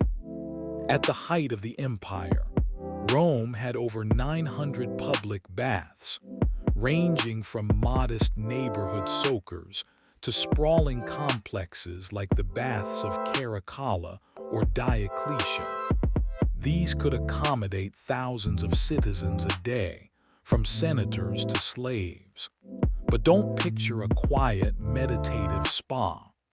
Roman baths were more like a crowded cafe during happy hour, with the political energy of a Senate session, just with fewer togas and more towels. People didn't just go to bathe. They went to be seen, catch up on gossip, conduct business, show off their muscles, hear poetry, and maybe schedule a date or a duel. In the absence of social media, Romans had caldariums, and information flowed faster through steam than through parchment. When a Roman said, "I'm going to the baths," it didn't mean a quick rinse. It meant a multi-hour social ritual, often including light exercise, sweating, soaking, massages, oil scrubs, and finally, maybe, a wash. Baths set the rhythm of city life. People arranged work around bath hours. Meetings were moved to avoid overlapping with peak steam. If you were a politician and wanted to be noticed, you didn't go to the Capitol. You went to the tepidarium, where your presence, silence, or carefully timed small talk could shift alliances.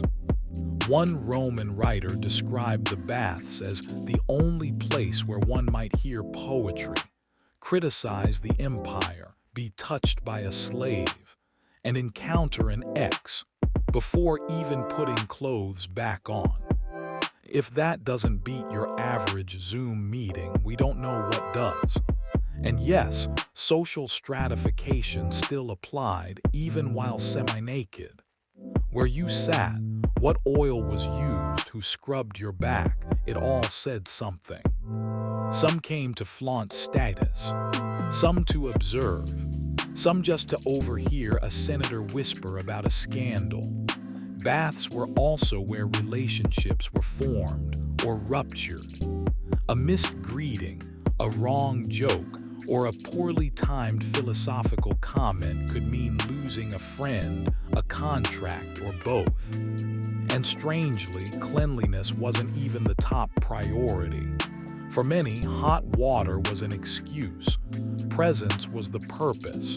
To be seen at the baths meant you existed in public life.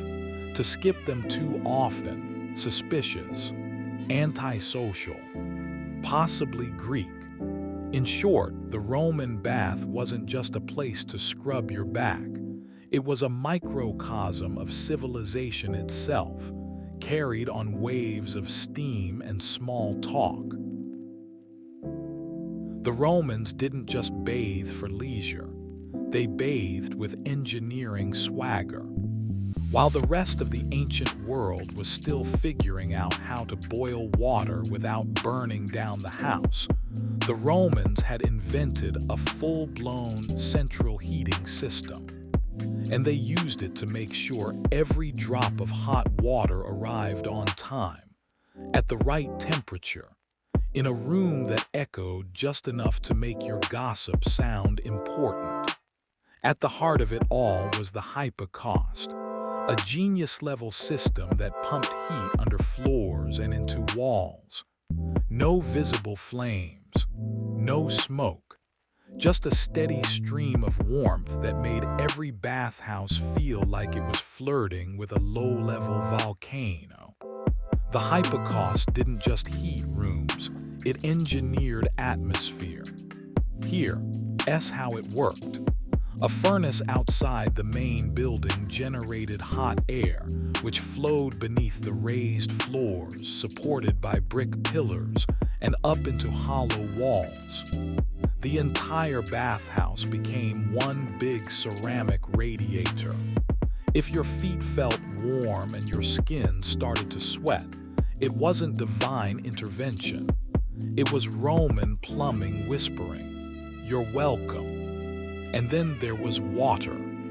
Aqueducts, those elegant, towering structures we see in postcards, were more than architectural flexing. They brought fresh mountain water across valleys and hills into urban centers, filling reservoirs, public fountains, and of course, the massive bathhouses. Every time you dipped your toes into a Roman bath, remember, that water had traveled farther than most modern commuters. Together, the hypocaust and aqueduct created an experience so refined that many modern spas are basically just tribute acts. The baths offered a sequence of rooms with names and purposes. The apoditerium, changing room; tepidarium, warm room; caldarium, hot room; and frigidarium, cold plunge. Every pore in your body followed a schedule, as if your skin had a workday. Large bathhouses also included gardens, libraries, exercise courts, and snack areas.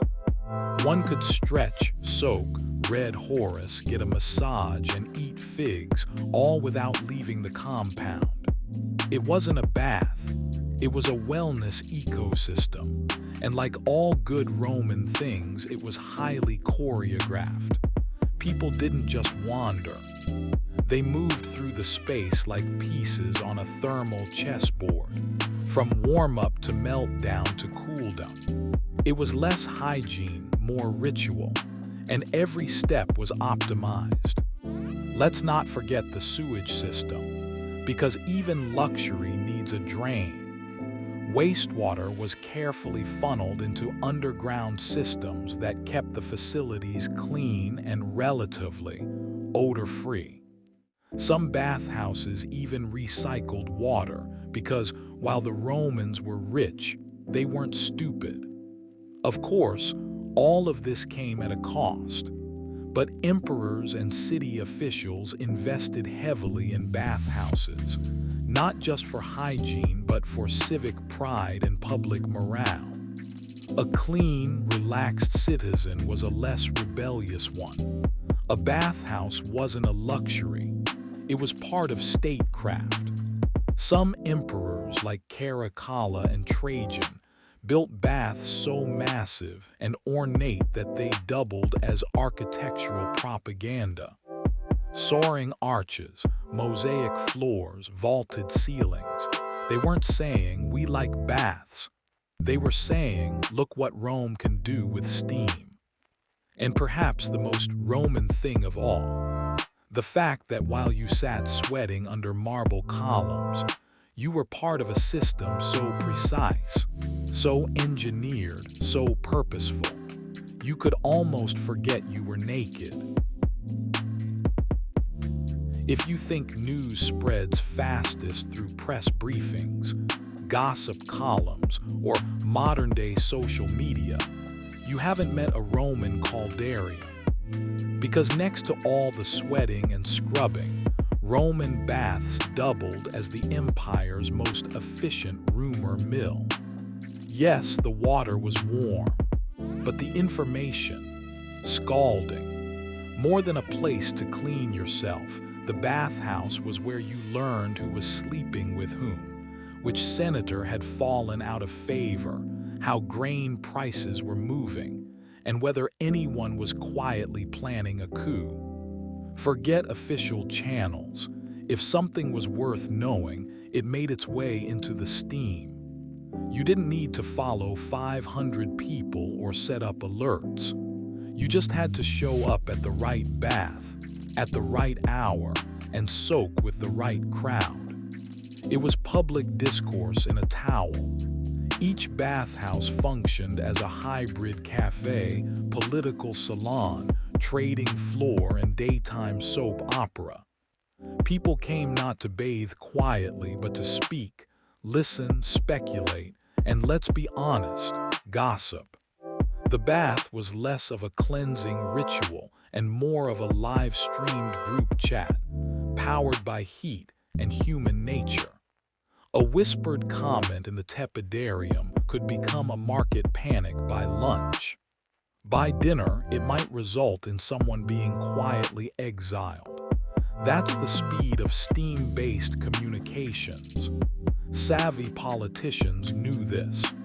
Many time their bath visits strategically, not to relax, but to accidentally overhear what the masses thought. Some even planted bathhouse informants, slaves trained to listen while pretending to scrub backs. Historians have described the Roman bath as the unofficial decision-testing room of the empire. If the Capitol was where laws were passed, the bathhouse was where they were previewed, in murmurs, raised eyebrows, and rhetorical side glances. Here, you might find a poet reciting new verses, a merchant pitching a deal, or an aristocrat leaking half a scandal just to test public appetite. A career could be launched or wrecked before anyone dried off. Scandals often began in baths. A lingering look, a careless whisper, or a smile delivered at the wrong temperature could become evidence in the court of public opinion. And nothing sticks like gossip delivered through steam. And then there were the bathhouse experts, people who knew a little about everything and weren't shy to say so. They commented on military campaigns, economic forecasts, and each other's muscle tone. Today, we call them podcasters. Back then, they were just wet philosophers. There was no official bulletin, no town crier, just word of mouth operating at sauna speed. Reputation rose and fell between ladles of warm water. Even emperors weren't immune. If the baths began buzzing with dissent, they listened. After all, Romans could forgive higher taxes, but not a leader who didn't bathe properly.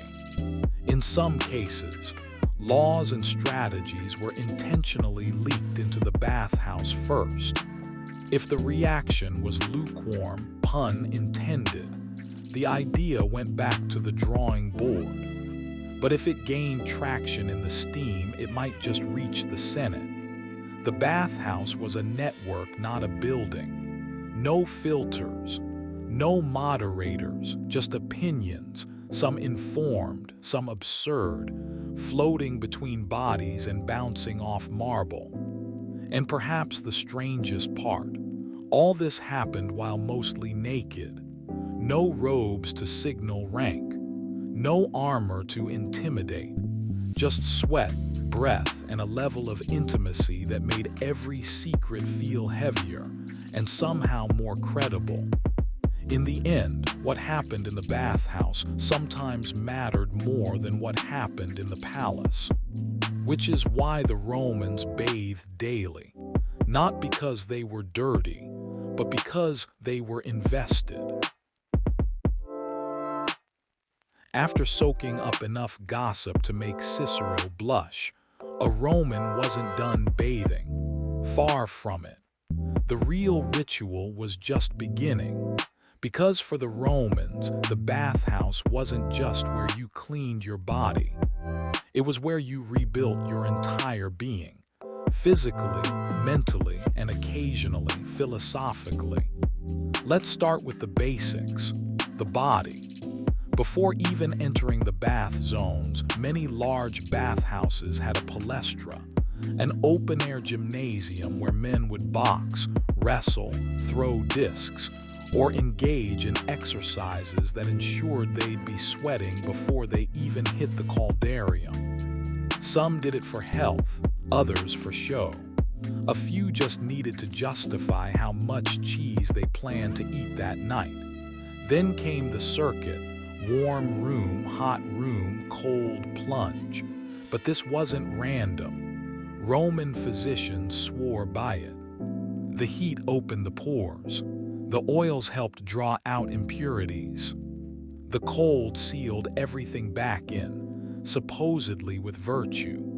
Sure, none of it was proven by modern science. But honestly, try a hot bath and a massage after a long day and tell us it's not therapeutic. And therapy they had. Romans didn't just soak and sweat. They rested, reflected, and got massaged with oils fancier than most modern perfumes. Olive oil was common, but the rich added herbs, spices, or even crushed gemstones. Because why stop at clean when you can smell like divine intention? Massage wasn't a luxury. It was part of the sequence. Specially trained slaves, yes, they had titles and techniques, knew how to knead out stress, stretch limbs, scrape dead skin, and in some cases, even pluck body hair. Personal grooming was a full-contact sport. And while all this bodily care was happening, the mind got a workout too. It wasn't uncommon for two bathers mid-steam to debate the finer points of virtue. If a man cuts in line at the hot pool, has he failed ethically?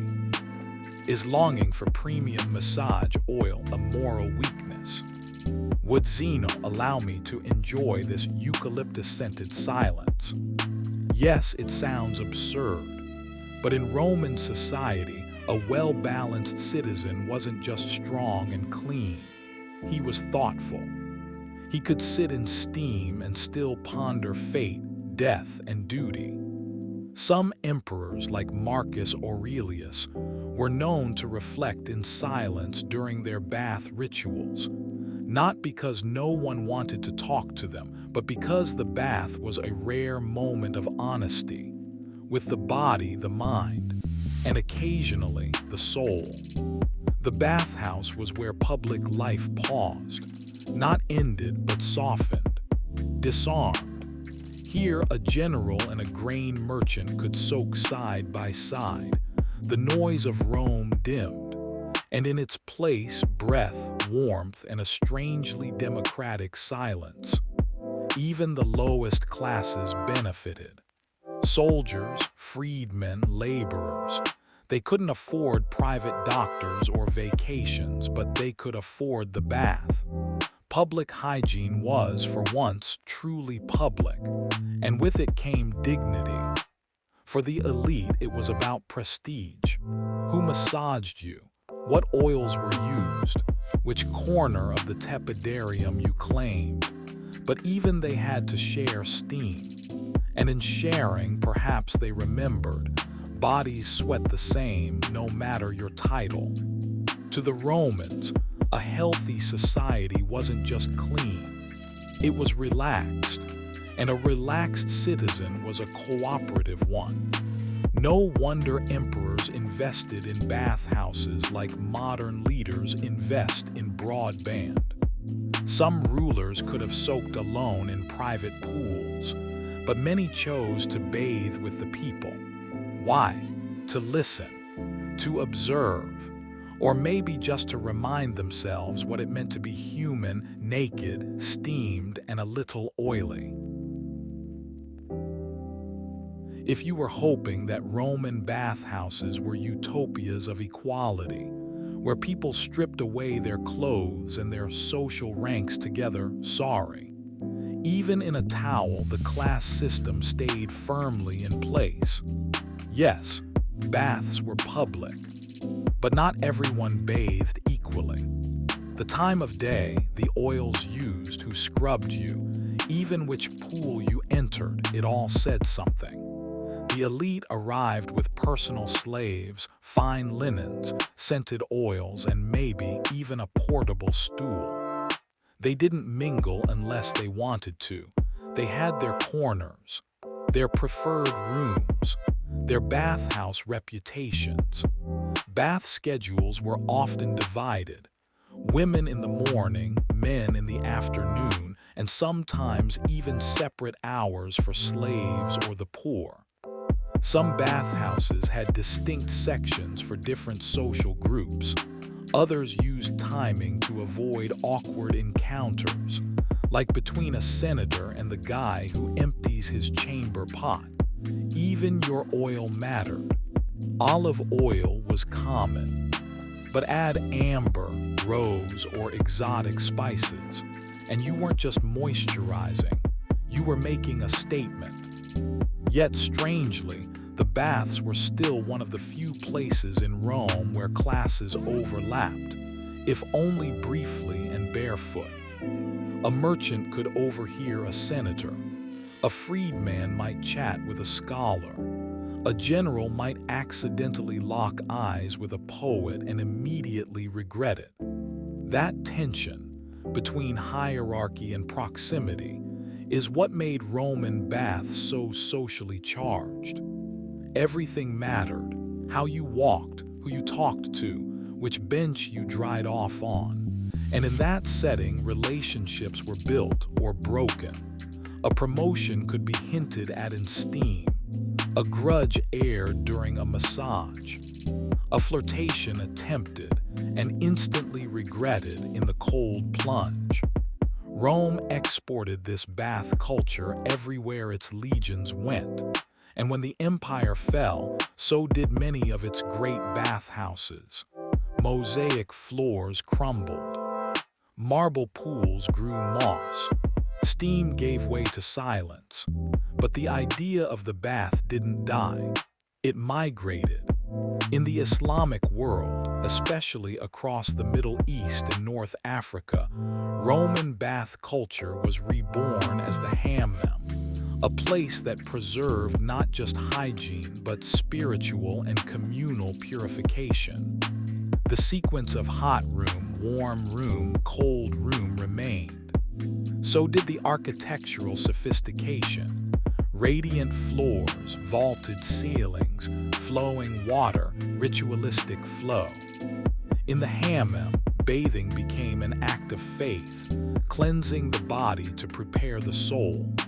Roman design met Islamic devotion, and the result was stunning. Centuries later, as Europe emerged from its own unwashed period, the bath returned via the long, fragrant detour through the Islamic world. The Renaissance rediscovered not just Plato, but plumbing. Public baths, spas, and eventually private bathrooms made their comeback, not always with mosaics, but with ceramic tiles, hot water taps, and a vague sense that bathing could fix more than just dirt. So yes, the Roman bath lives on, not in ruins, but in routines.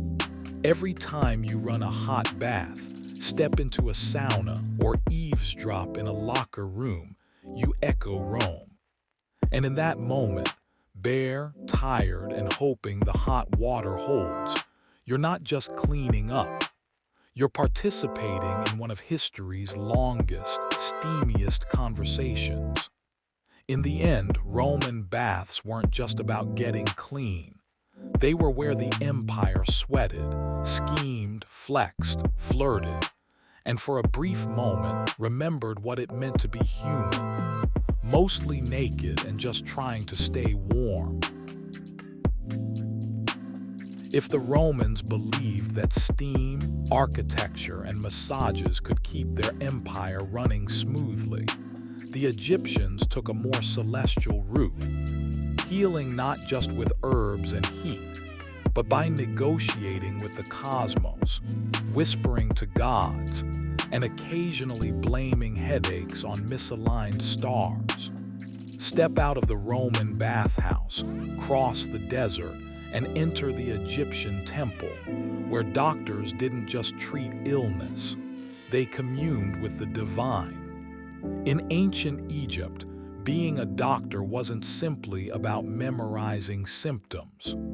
It was about standing at the intersection of the body, the spirit, and whatever mood the Nile was in that day. These healers didn't work in hospitals, they worked in temples. They didn't wear white coats, they wore linen robes, carried styluses, and probably had opinions on planetary alignment and the metaphysical mood of your spleen. The Egyptian concept of health wasn't limited to the physical body.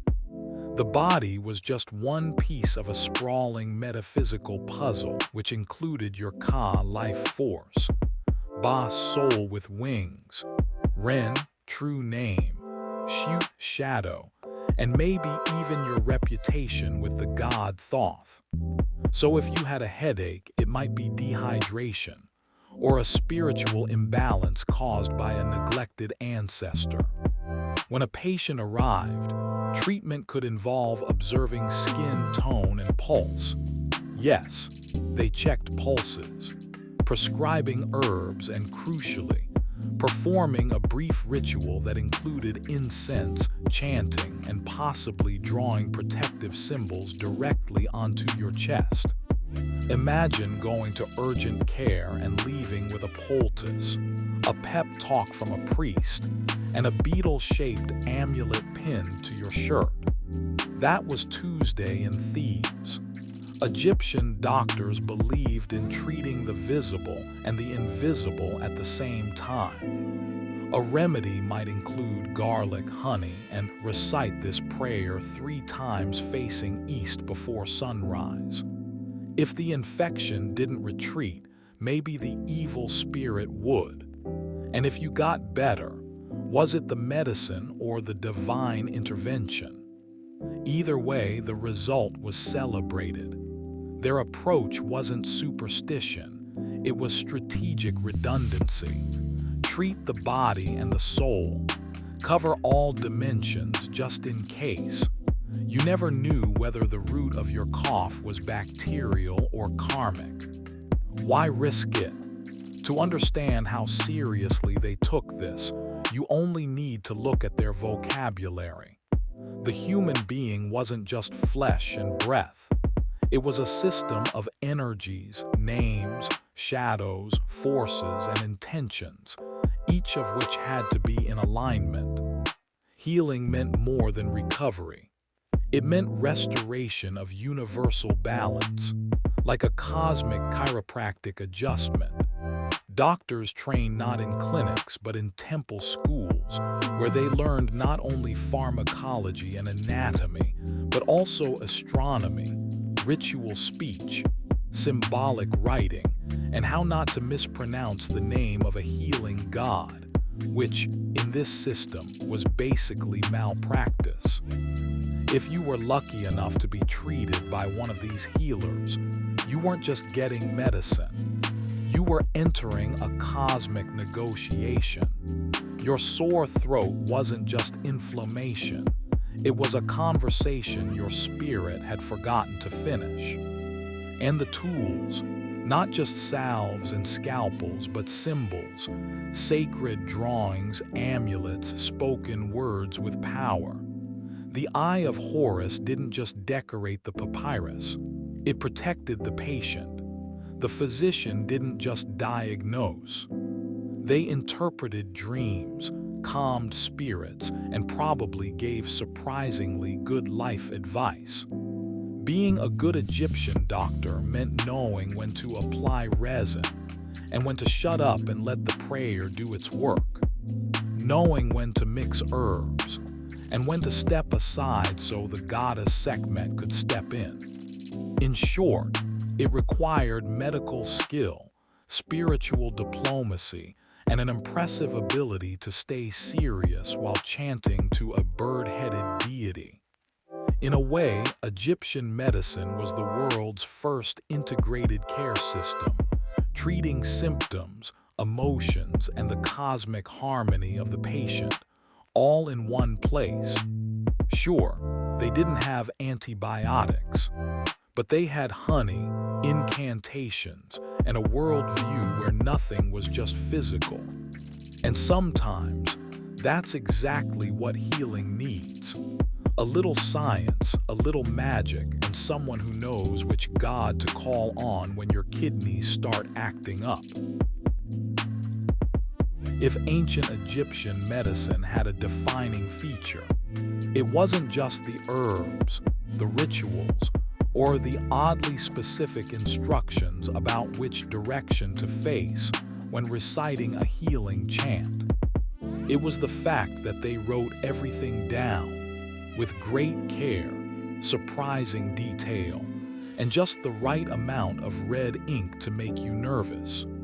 Two remarkable papyri have survived to tell us this story: the Ebers Papyrus and the Edwin Smith Papyrus. Both are massive in size and scope, and both are like time capsules from a civilization that wanted to heal bodies and souls in equal measure.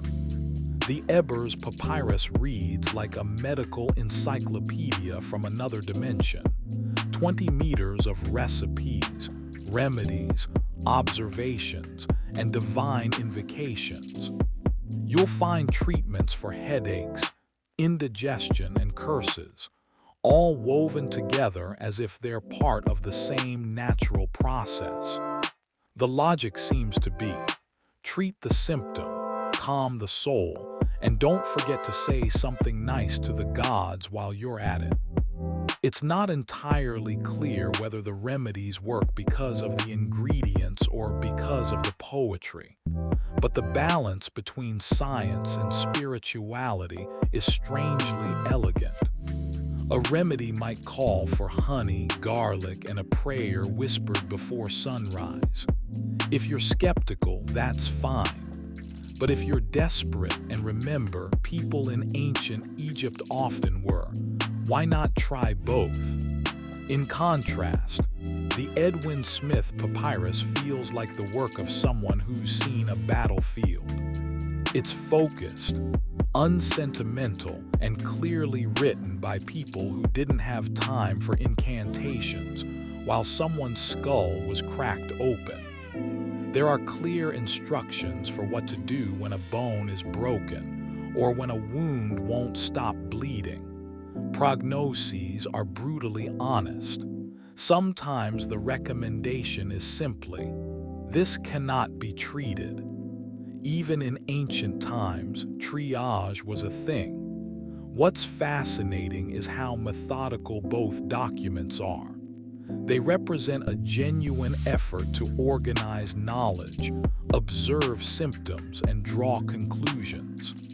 The Ebers is more magical in tone, filled with references to deities and spirits, while the Edwin Smith is practical to the point of clinical.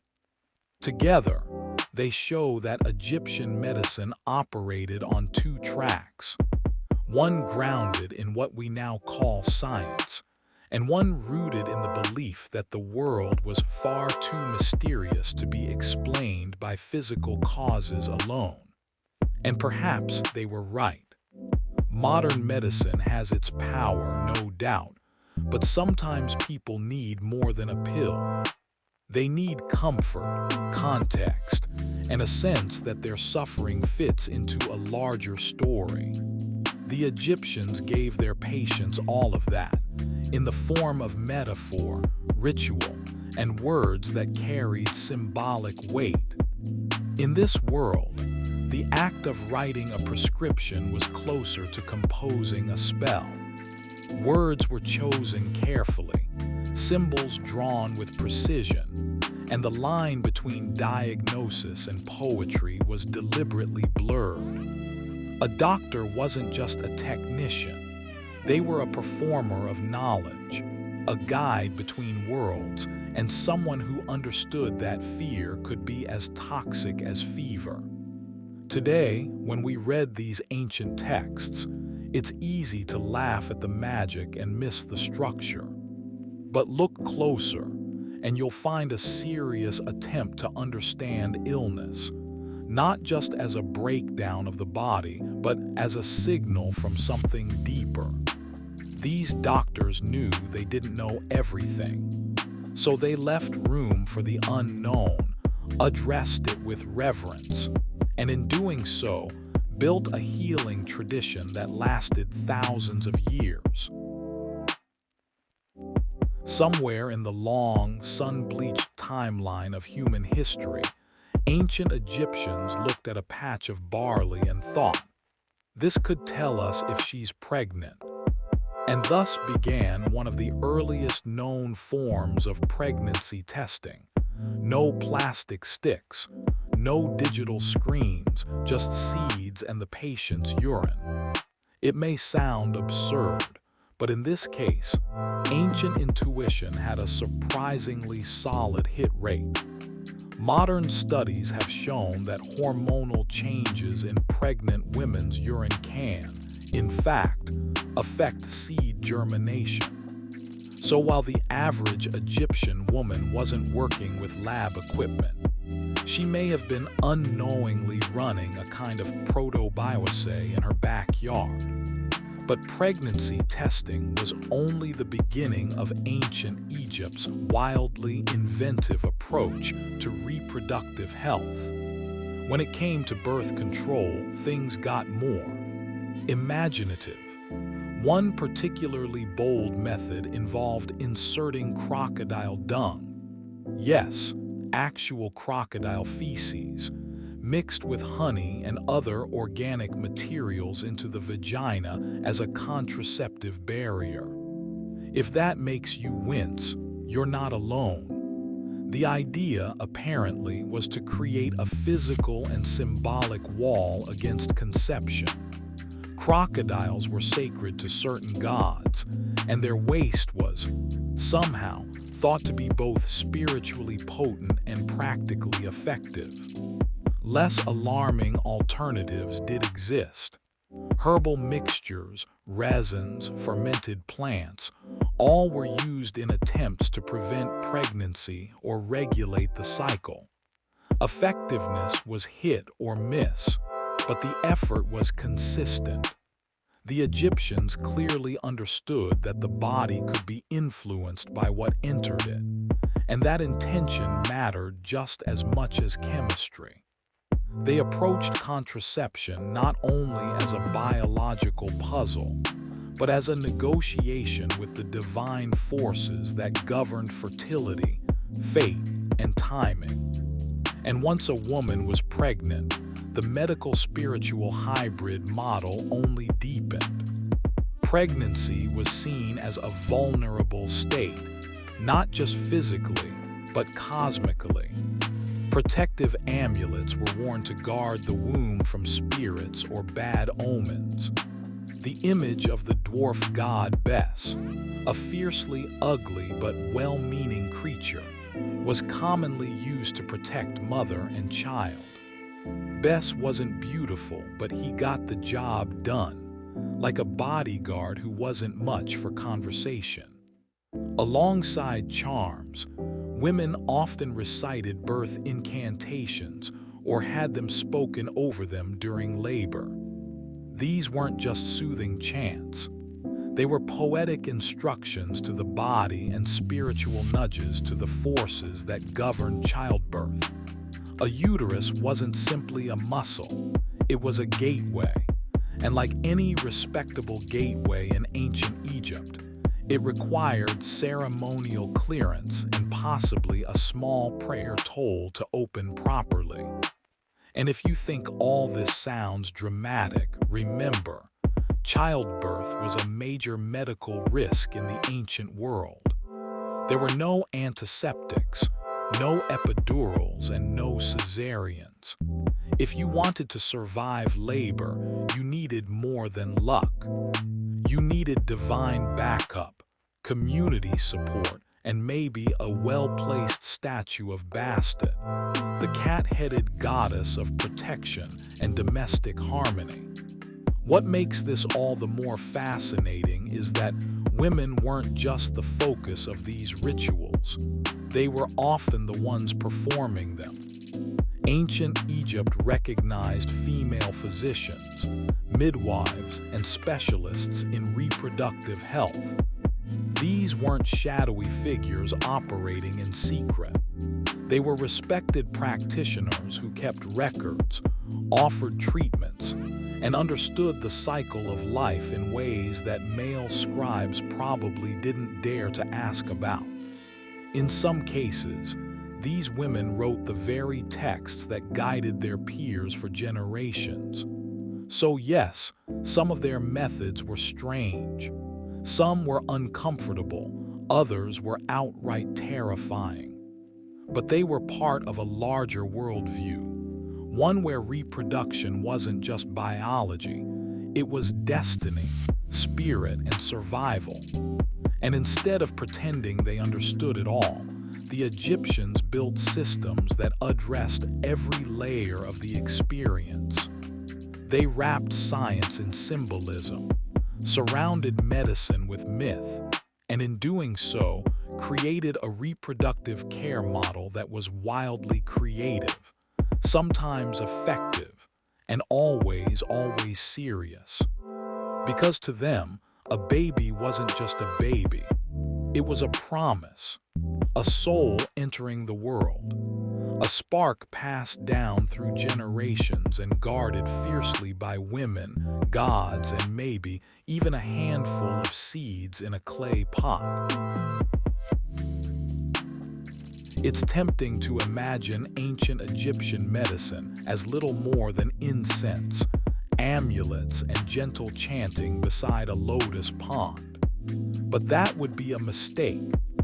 Beneath the layers of spiritual symbolism and cosmic metaphors was a surprisingly practical, hands-on medical tradition, complete with scalpels, bandages, and a strong stomach for bodily fluids. The Egyptians may have believed that illness was a disruption in cosmic balance, but when someone showed up with a festering wound, they didn't just pray about it. They got to work. Pus was drained, bones were set, limbs were splinted. They may have invoked a god or two during the process, but make no mistake, real tools were used by real practitioners who knew exactly what they were doing. What's most remarkable is that they were doing it all thousands of years before the concept of sterile technique would even be born. And yet they instinctively understood that cleanliness mattered. Their go-to disinfectant, honey, not just because it's sweet, but because honey has natural antibacterial properties. It's thick, protective, and, as it turns out, pretty decent at keeping wounds from rotting. They also used beer to rinse wounds. Not the IPA you're sipping at brunch, but low-alcohol, high-carb brews that were often safer than river water. In a world where germs had no name, the Egyptians still knew how to fight them. They weren't improvising with whatever was lying around either. They had tools, sharp ones. Surgical instruments made from bronze or copper were crafted with care and stored in rolls of linen like a chef's knife kit, only with fewer soufflés and more bone fractures. These included knives, hooks, forceps, and needles, all of which were cleaned, at least nominally, between uses. Some of these instruments even appear in tomb paintings, suggesting that surgeons were respected enough to be immortalized mid-suture. But they didn't just treat injuries, they evaluated them. In the Edwin Smith Papyrus, injuries are categorized by severity, with clear instructions on how to tell whether someone is likely to survive. If the patient can talk, move their limbs, and swallow, treatment proceeds. If not, well, the recommendation was often to keep them comfortable and possibly start preparing for the funeral. It wasn't heartless, it was practical. Time, resources, and energy were precious. If someone wasn't going to make it, the doctor's role shifted from healer to guide, one who helped the soul transition smoothly into the next world, hopefully infection-free. Still, even with their pragmatism, the Egyptians never entirely let go of the spiritual frame.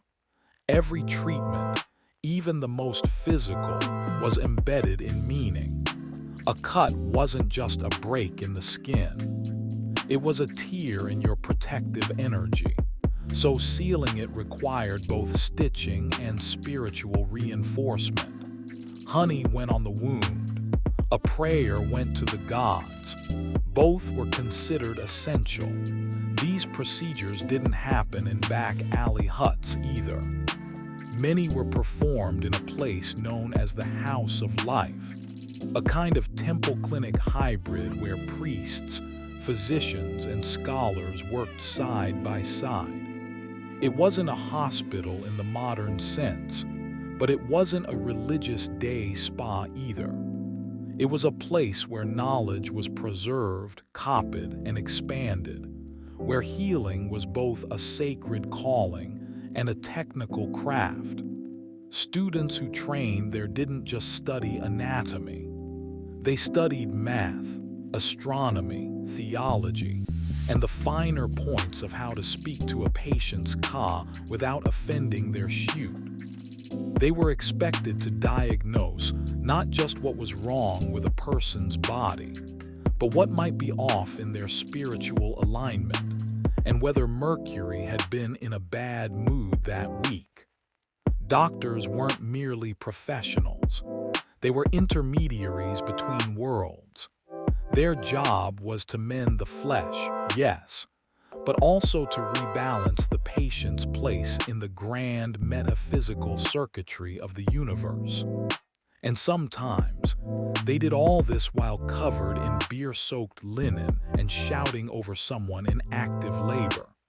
So while modern medicine might scoff at some of their techniques, or their tendency to consult the stars before applying a poultice, it's hard not to admire the Egyptians' commitment. They believed healing was complicated, messy, physical, emotional, and profoundly spiritual. And instead of choosing one aspect, they embraced it all. Because sometimes, even the best surgical tool isn't enough. Sometimes you also need honey, a hymn, and a little cosmic cooperation. If you thought becoming a doctor today was difficult, try doing it in ancient Egypt, where along with medicine, you also had to study astronomy, theology, mathematics, soul anatomy, and be very careful not to offend a god while writing out a prescription. In this world, the body wasn't a collection of tissues and systems. It was a multi-dimensional construct, complete with a life force, a shadow, a true name, a spiritual double, and probably at least one invisible roommate no one talked about. Physicians weren't just healers. They were cosmic translators. A headache wasn't just dehydration. It could be a misalignment in your ka, a disturbance in your shoot, or worse, a mispronounced prayer from your neighbor who had a grudge and too much free time. And if that sounds a little dramatic, it's because Egyptian medicine didn't separate drama from diagnosis. Everything was part of the same equation: the physical, the symbolic, the emotional, and the celestial.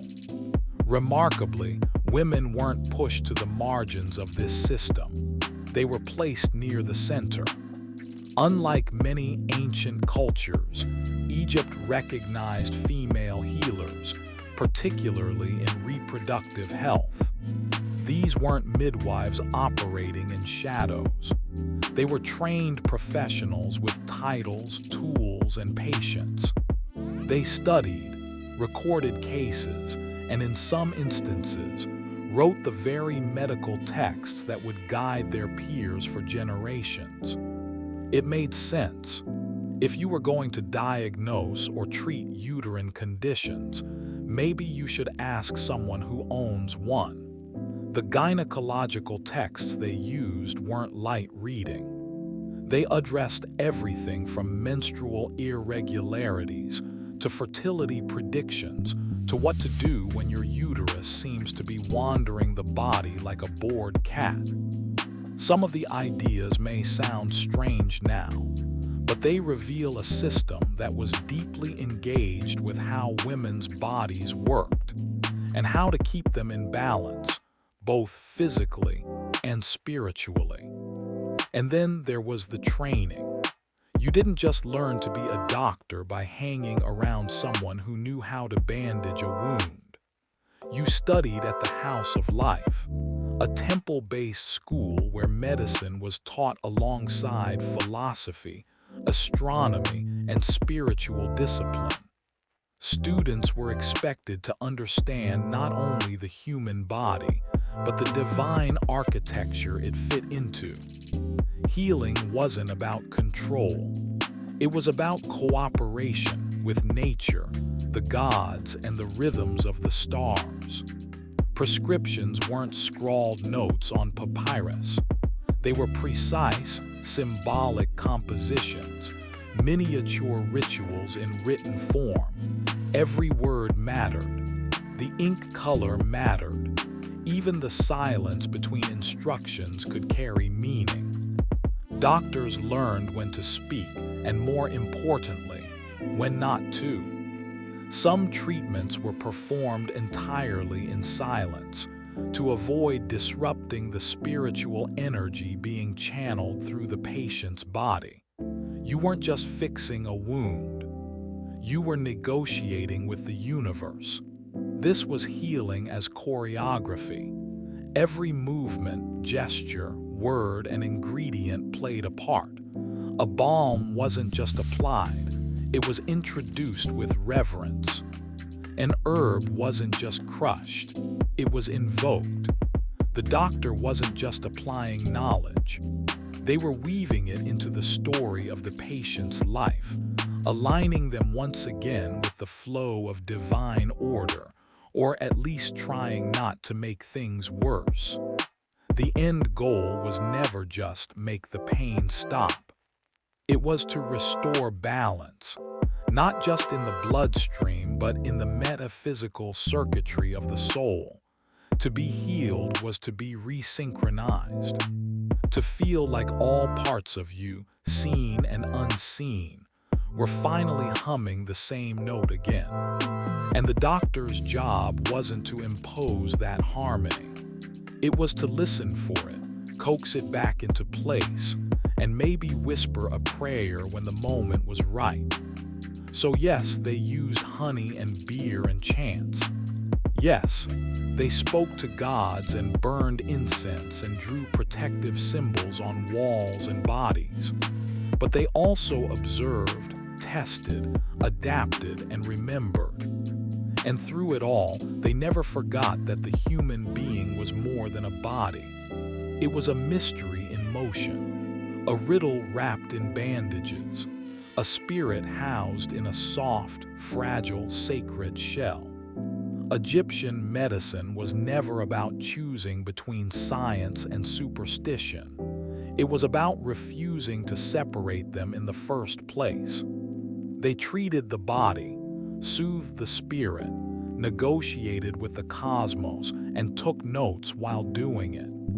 Their prescriptions came with prayers, their diagnoses with metaphors, and their surgeries with sacred geometry. And somehow it worked, maybe not always perfectly, but meaningfully.